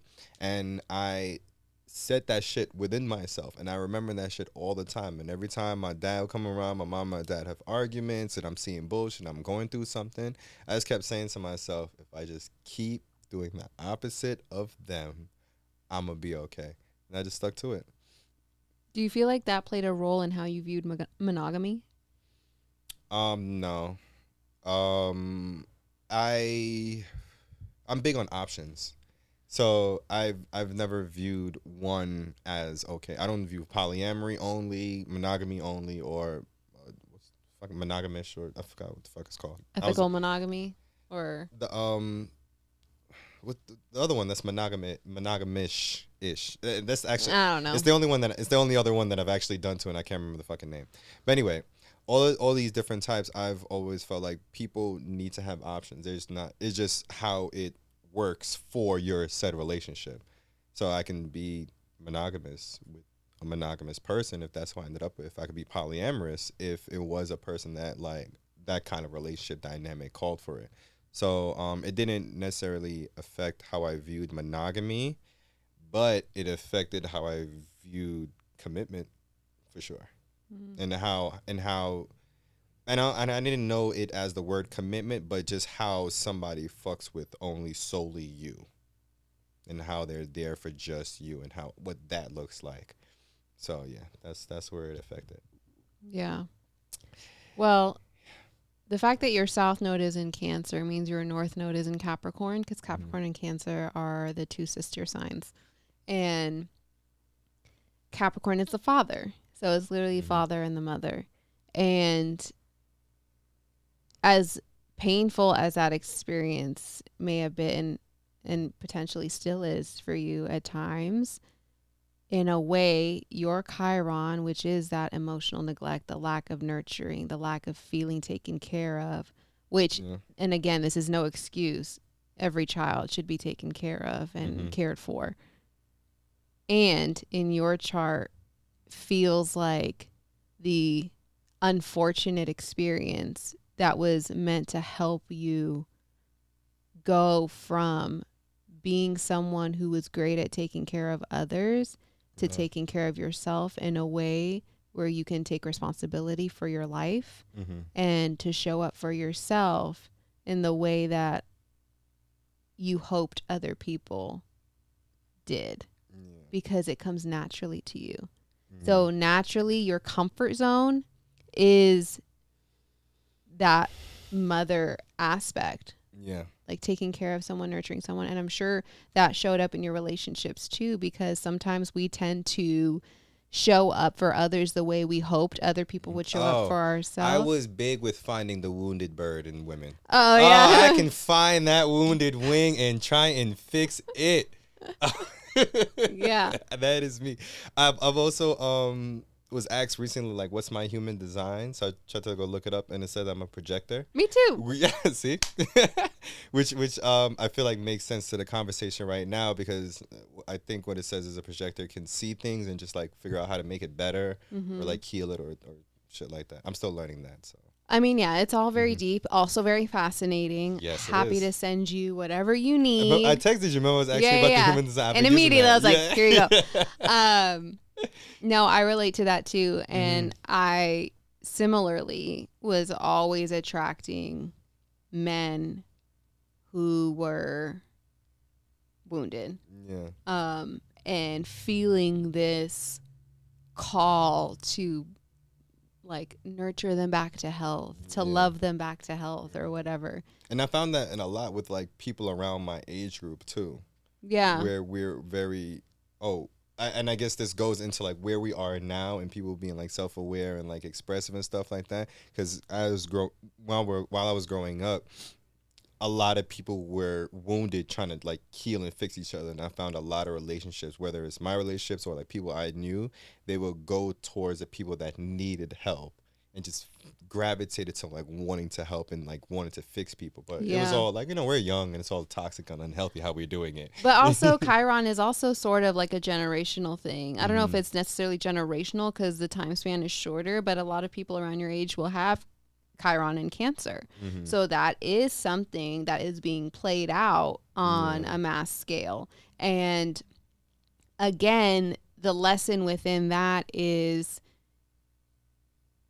you are doing what you wish someone else did for you. So this is your way of sometimes unconsciously, this is a shadow work now, unconsciously caring for someone so deeply in hopes that they return that energy back to you and care for you that deeply, when really the focus was acknowledge that you are capable of caring for someone in the way that you needed, and now care for yourself in this way. And sometimes we get fixated on wanting it from another person, that we focus all of our energy and attention, like I did with the wounded men, you did with the wounded women, where it's like, no, I want to again prove what I'm capable of doing, prove that despite my fucked up past, I am a good person with a good heart who can love, who can do all these things.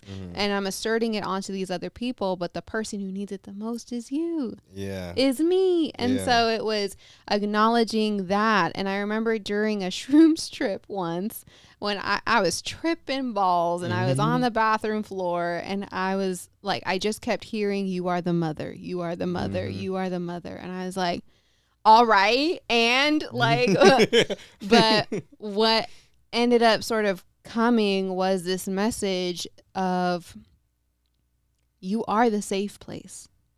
And I see that with the people I sit with the people I do readings for, the strangers I meet on the street. I am the safe place. Sometimes I'm the only safe place for other people. And the point is not this sort of like, oh my gosh, I'm this great person who can hold space. It's recognizing I am the safe place that I've been looking for. Mm-hmm. And so the fact is, I keep looking for me in other people. I am one of one. Mm-hmm. I'm not going to find me in other people. I find reflections of myself in other people. Yeah. But it was realizing that as long as I continue to search for what I need in others, I'm going to get disappointed because it was at home. But because I'm scared to be home, because sometimes you have to see other shit that you don't want to see or acknowledge other shit, I kept wanting it outside of myself. Yeah. And I was like, no, you are the safe space that you keep looking for. And the great thing about that, because sometimes when we're like, man, I just want to, like, I want a me. It's like, you got that already. Yeah, yeah. But your focus is elsewhere. Yeah. It's right there. Like, just turn around, you know? Yeah, so, turn inward. Yeah. I've recently been in this mind state where I've been thinking of like doing things, but it's always come in a way of how it can help somebody else, right? And I guess I've felt like this fulfillment of if I help somebody, even though it's helping me, like that's where it's gonna come from. It's gonna be great. And I've recently switched my mind state into thinking that no, you don't need to partner or do something with somebody else to help them and then feel like it's helping you in some type of way. What I feel like I need to do is just go ahead and do it and let those that are attracted to that space come to it. Projector. Yeah. That's what I'm saying. They say with a projector, number one, you have to wait for the invitation. Yeah. So if you push yourself, which I did a lot, if you push yourself onto others, you are wasting your precious energy because there are going to be people who aren't ready for it. Yeah. So all you can do is allow yourself to be seen, and you will attract the people who are ready for you. Yeah. And then also recognizing that you need to be comfortable being seen. So that's why, like I was mentioning to you, I'm grateful that you're open to doing stuff like this and allowing me to have somewhere to be seen. Because I'm not someone that I can just put together like a pitch and be like, hey, if you read about what I do and whatever, you're like, okay, you don't get it until you see it. Yeah. For me. And that is a thing with projectors. That's why I have to be conscious about the fact that I am putting myself out there, that I am engaging, that I am allowing myself to be seen, even if it's scary sometimes, because that's what's going to make shit happen for me. Sending you a PR blast about, hey, this is Bruna Nessif. She's written these books and she does this. It's like, okay, great. No, you need to see me in action because that's where I thrive. That's funny enough how I view when I'm creative, how I view things when I'm creative is that I have all these ideas and I could place it down, I could write it out, but it's not gonna get there and people aren't gonna get it until they see it. Right. And they need to see me because I can also explain it and everything. But once you see it and once I put it together, and I sometimes feel like I'm a generator projector because I built this shit also, but the building of it and generating it doesn't come as easy as like projecting it. Yeah. So I do feel that need of being seen and knowing that if I am seen doing said thing that I'm putting together or whatever I'm working on, that people are going to gravitate. And I know it because literally all they need to do is just see me do it and it'll make fucking sense. Yeah. But explaining it is never going to get it there. Yeah. Well, for me, it was scary because I knew I needed to be okay being seen. And there was a part of me that really wanted to be seen. But there was a lot of fear with being seen too because of like the constant criticism I would face or the judgment and things like that. And so during my shadow work, a lot of that sort of stuff was really about understanding who I am so no one else can tell me who I am, and also understanding projections and what that is because I've experienced it so much in my life that I would just automatically absorb what people were projecting onto me as truth about me, because I was so used to being told who I am and what to do instead of allowing myself to go on that journey. Yeah. So I do want to just note one more thing. And again, there's a lot of other stuff, but for time's sake, I do just want to note your Lilith placement. So Lilith is in astrology the shadow. She is the dark feminine. And so for you, your Lilith is, there's also a bunch of different Liliths in astrology. So I looked at your Black Moon Lilith, which is an asteroid, and then also your Waldemoth Lilith, which is said to be your lowest vibration. So how you show up at your lowest. So your Black Moon Lilith is in the second house, which is the house of worth, net worth, self-worth, and also material possession. And so sometimes this can point to being overly focused on material things because of a sense of security that you would like to keep, and or sometimes things being taken from you from a young age that sort of then screwed up your idea of stability and security within the world. So then you can grow up to really be focused on money, financials, stuff to help you feel safe. So, trying to see how I explain this the best. When I was younger, I grew up poor. So one of the things that my mom always said to me was like, if you don't have, you just do without, right? And so you just make do with what you got because, you know, you ain't got it. There's nothing you can do about it. So that misscrewed my viewpoint on, I guess, money because I didn't have it for my childhood, that when I got it, it felt like this is the best it can get. So I need to understand, like, yo, this is amazing. This is as great as it can get. You may not get this again. So be happy for what you have. Settling. Which made me settle and hinder me going for more earlier in life. So it did misconstrue like my, and also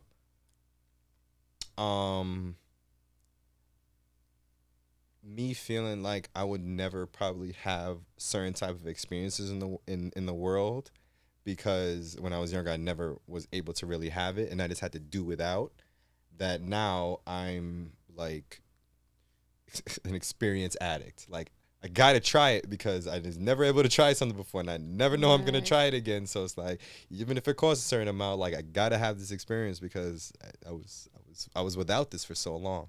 It's almost like you're rebelling against that notion. Yeah. In a way of, but again, having to prove it to yourself. Yeah, but I've been I guess unconsciously rebelling my mom.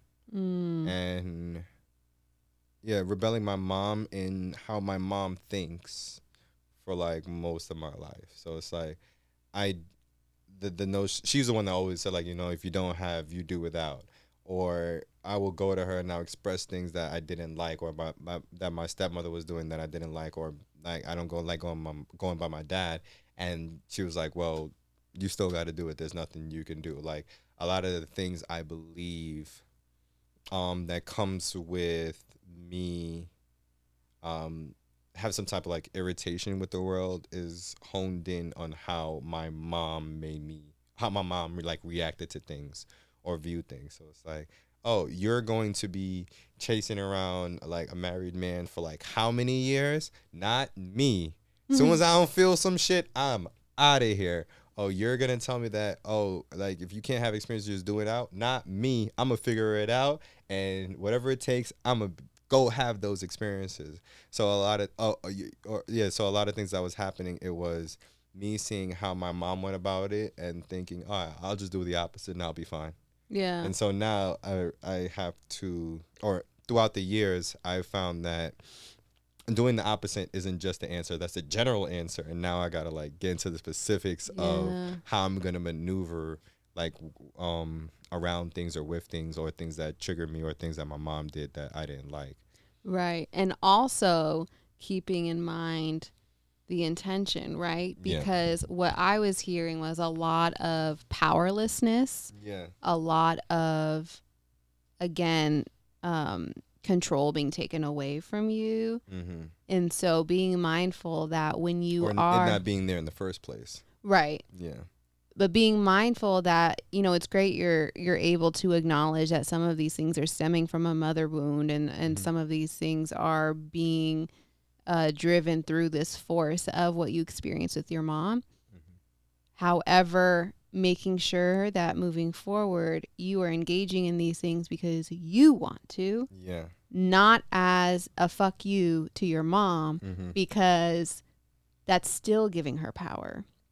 That you are trying to call back to yourself. And it's so weird because my fuck you to the world is I'm going to be a good person and I'm going to show everybody that regardless of my past and my background, I can still be a good man to a woman.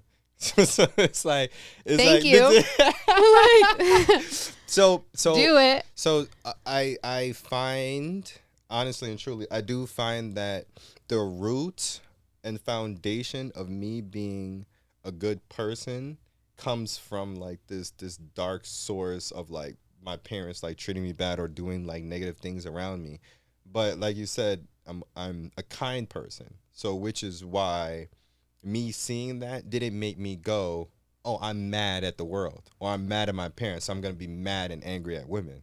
No, it made me go, this woman is unhappy. Let me go make more happy women in the world so that women aren't like, going through this. So, and that's why they say the hero story and the villain story both come from the same rooted pain. Yeah. But the difference is the hero story is I experienced this pain and now I want to show up in the world differently so that no one else experiences this pain, versus the villain, which is, well, I'm going to fuck all of y'all up because of this pain. Yeah. And so that's the alchemist, right? And that's the light and the shadow. Right. And that is you getting to choose how you're going to transmute that pain, because that energy is there regardless. Yeah. And so I'm happy that there are more people like you and I who are taking these painful experiences, not allowing it to define us, but allowing it to become our purpose and our motivating force to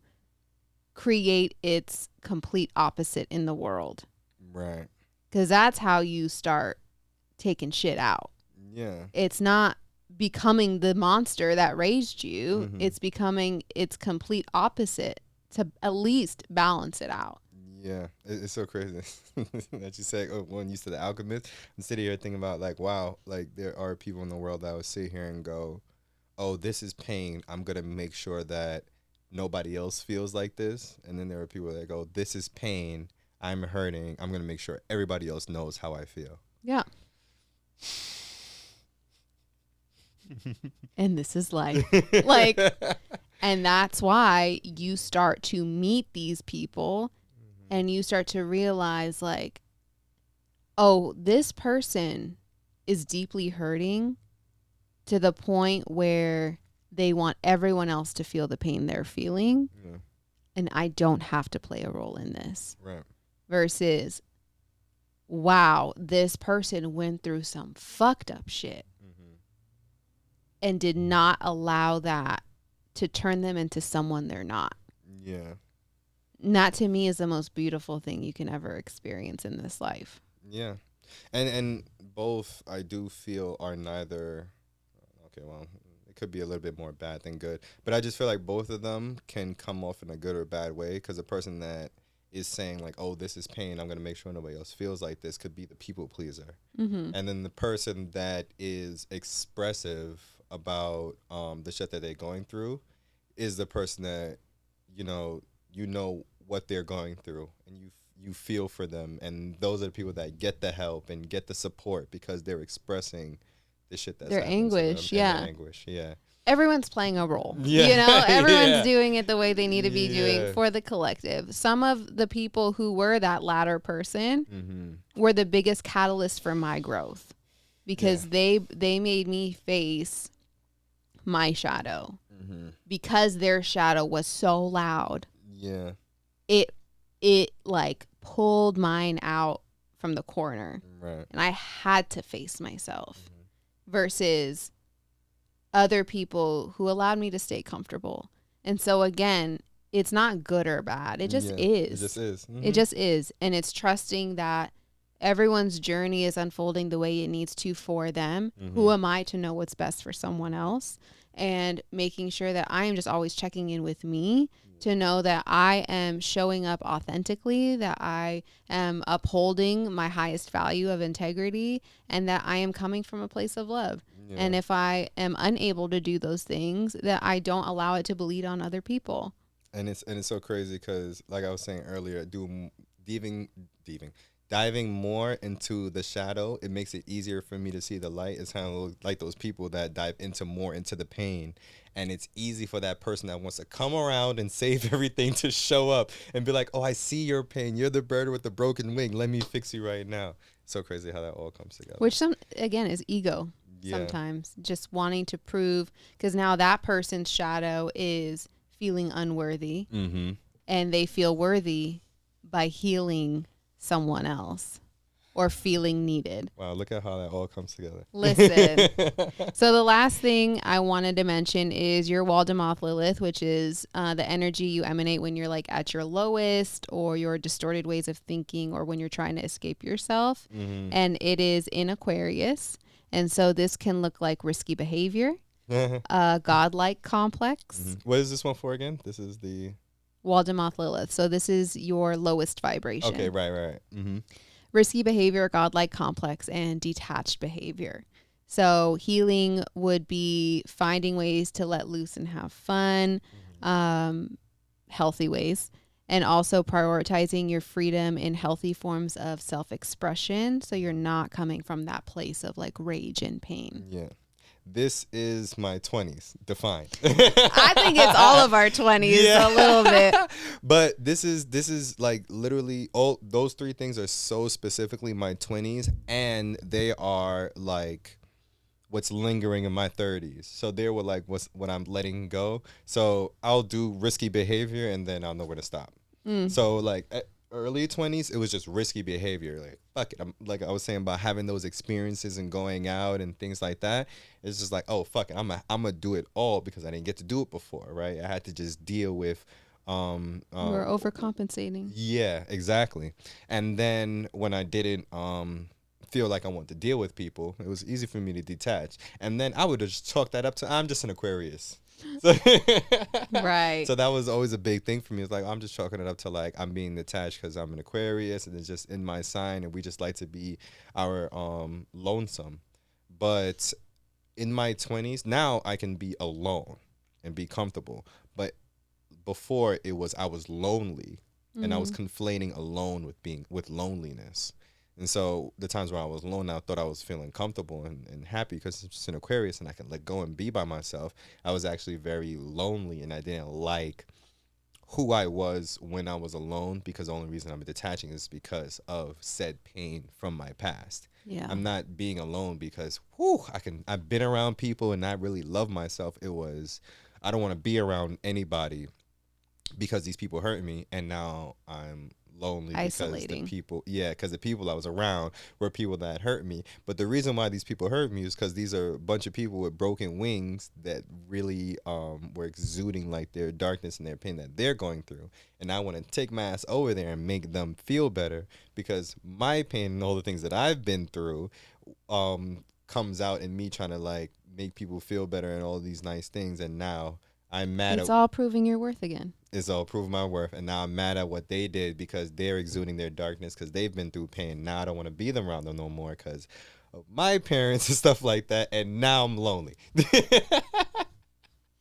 Get off the hamster wheel. Yeah, exactly. So now instead of just going all out and being wild and being ridiculous, I have my boundary and my limit where I want to stop. Instead of just cutting off and just like not wanting to deal with people, I realized, okay, these are the people that are supposed to be in my life. These are the people that are not, and these are the people that are supposed to be at certain levels.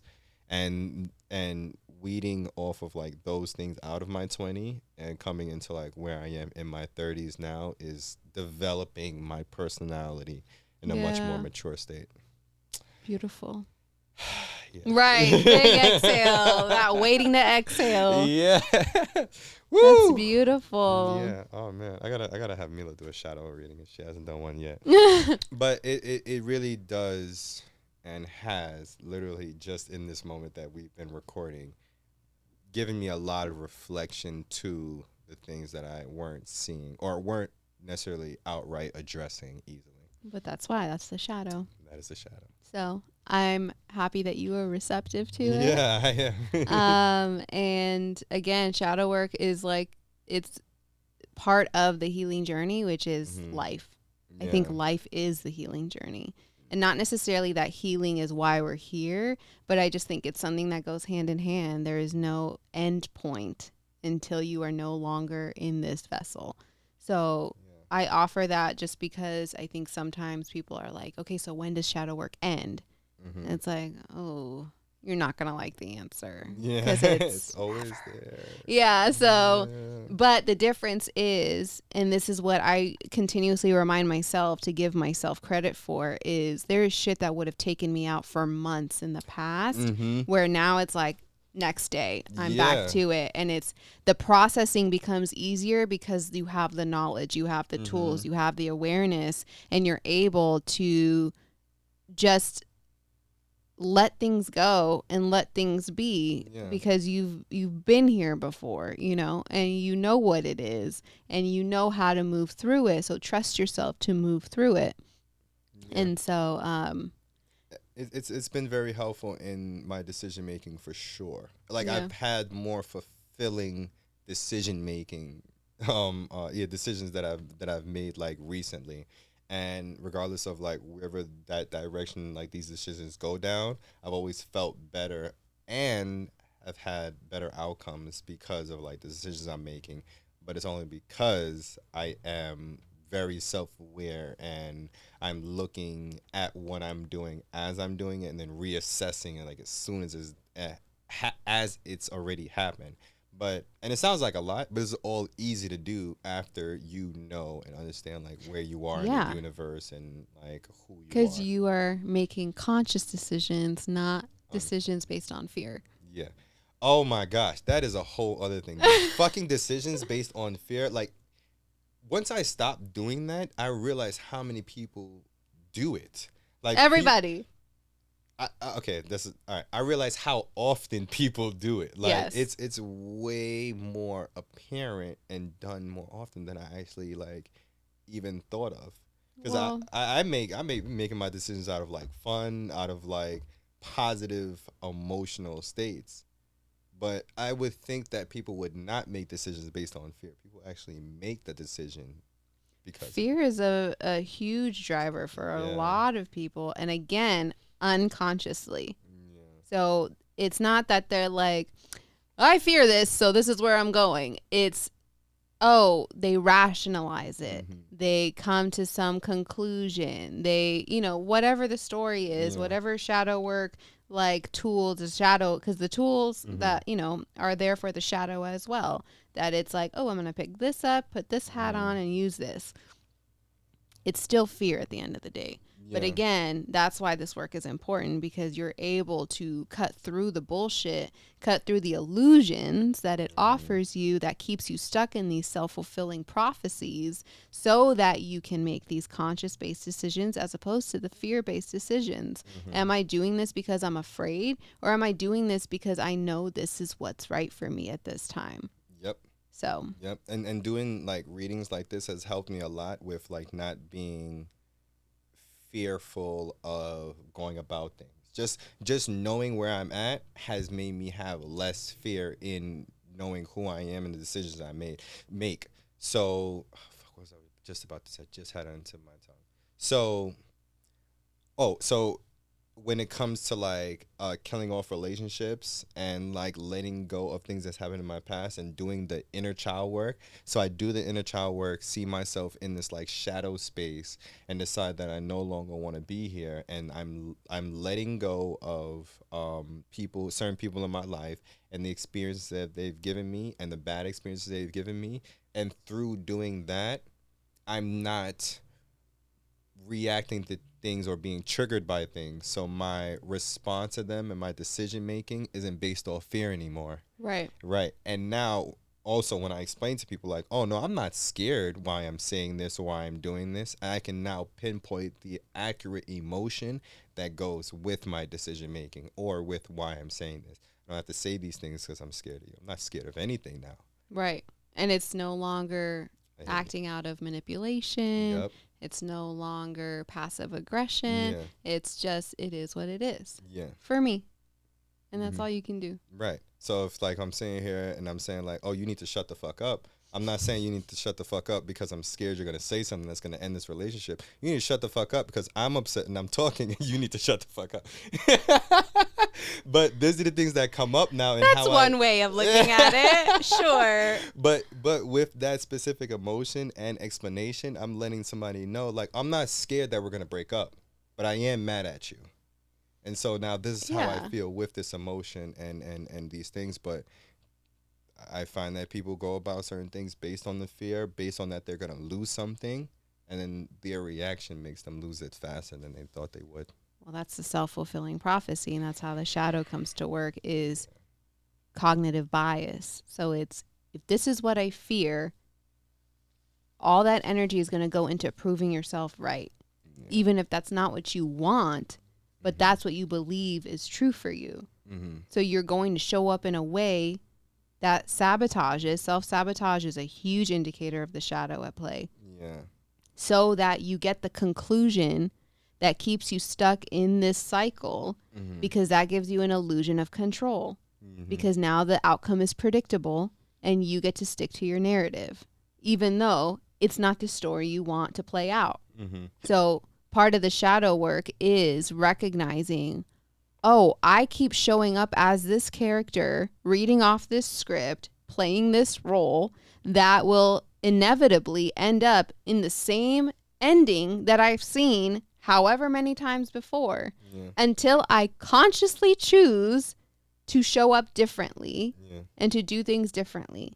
And even though you know that's what you need to do, it's still fucking scary, and it will still make you uncomfortable, and it will make you question things, and it will push you outside of your comfort zone. But the other end of that is potentially having an outcome that is different than anything you could have imagined. It's the unknown and the uncertainty that creates the fear. But at some point you realize, like, that fear is worth it versus this artificial fear that is keeping me stuck in something I already know. Right. And when I man, we're gonna keep on going. when I said to myself and realized that I don't have to be scared of the unknown, and whatever is unknown or whatever is gonna come to me in the future is gonna be okay, because like I was saying earlier, like regardless if it's a tarot reading, as long as it's being told about me, I'm gonna be okay, because now with knowing more about myself, I can go about these things better. And because I'm not shielding myself off from this information, I'm accepting of it, and I can learn more. Discernment. I'm no longer scared. So now I'm looking forward to the unknown, which is faith. Yes. I always say, I won't know until I know. Yeah. And once I know, I know. And that's it. That's literally life. And that's how we've gone through life. We didn't know how to do shit when we got here. We figured it out. And that's how it's going to keep going. Yeah. I just believe that it's going to be okay. Yes. Because it is. It's all okay. Oh, my gosh. You're going to have to come back and we're going to talk about death and stuff like that. I feel like we already had like 14 other episodes. But I just do want to know, for anyone who's listening or watching and really enjoyed this conversation, I do have an ebook called Deconstructing Shadow Work that is available on my website, brunanessif.com, BRUNANESSIF.com. And it was really created to help people better understand what the shadow is, what shadow work is, and help you alongside your journey as a resource guide and tool. So if you're like, oh fuck, I need some guidance, it's there for you. You are definitely the person to go to. The astrology guidance, shadow work thank guidance. you. Everything. Yes, and if you want a reading, I got that for you too. I offer them live on Zoom, or I can do a recorded video that you can watch at your leisure. And again, I don't recommend it for everybody. Only you know if you're ready. And you'll know if you're ready if you're okay with hearing about yourself. Yeah. So. Do you have anybody you want to send love to or vent about? Anything you want to vent about? Nothing I want to vent about. I am going to send love to everybody who is in the process of facing their shadow, maybe for the first time, to remind you that the shadow is not bad. The shadow is not something that needs to be hidden and put away. In fact, a lot of your power and knowing is in the shadow, and that you're already doing the hard part by allowing yourself to face it. So just keep going. You want to promo yourself? Anybody, anywhere that people can find you or anything like that? You can find me on social. I am at Mystic Brew, MYSTICBRU for my name. And that's on TikTok and Instagram. On Twitter, I'm at Bruna Nessif, BRUNANESSIF. I do weekly oracle readings and astrological transits on my newsletter, www.returntoself.me. And if you like to travel and community, we're going to Thailand next year in March 11th to March 17th. We're going to go to Phuket and the PP Islands, and we'd love to have you. So if you want more information on that retreat, it's on all of my stuff. So if you go to anything I just shared, you will find information on that. And I'm really looking forward to that as well. We're going to do some Muay Thai kickboxing. Oh, nice. We're going to get a traditional Thai body massage and see an elephant sanctuary. And then I'm doing a body grounding workshop and an emotional vulnerability soul gazing workshop and all kinds of stuff. So it'll be fun. Yeah. And we get to see Thailand. Like, what the fuck? So beautiful. Thank you. An inspiration. All these people doing retreats. I can't wait to do one myself. Listen, it's ready for you. Appreciate it. Follow us at Ménage À Mind. If the first time you're hearing this is MENAGEAMIND. You can follow me at WH_Orlando Roye. We also have a Patreon, patreon.com/Ménage À Mind, where you get all these episodes early, bonus content. I did a bonus content recently. Oh, me and my therapist, we took some questions where people would ask. It's just you go into therapy, talk therapy, you have a bunch of questions. So we just took like one question and we switched the roles where I was giving the advice or the tools and practices you can do to whoever was asking the questions as if I was a therapist, and then he would assess how you did, how I did, and he would also give his assessment on whatever question they ask. Yeah. But this has really been a great platform created. Listen, honestly, this is years of therapy in one podcast. Yeah. And that's what I want people to get from this, and so go on their whole healing journey. Thank you so much. We appreciate it. Perfect.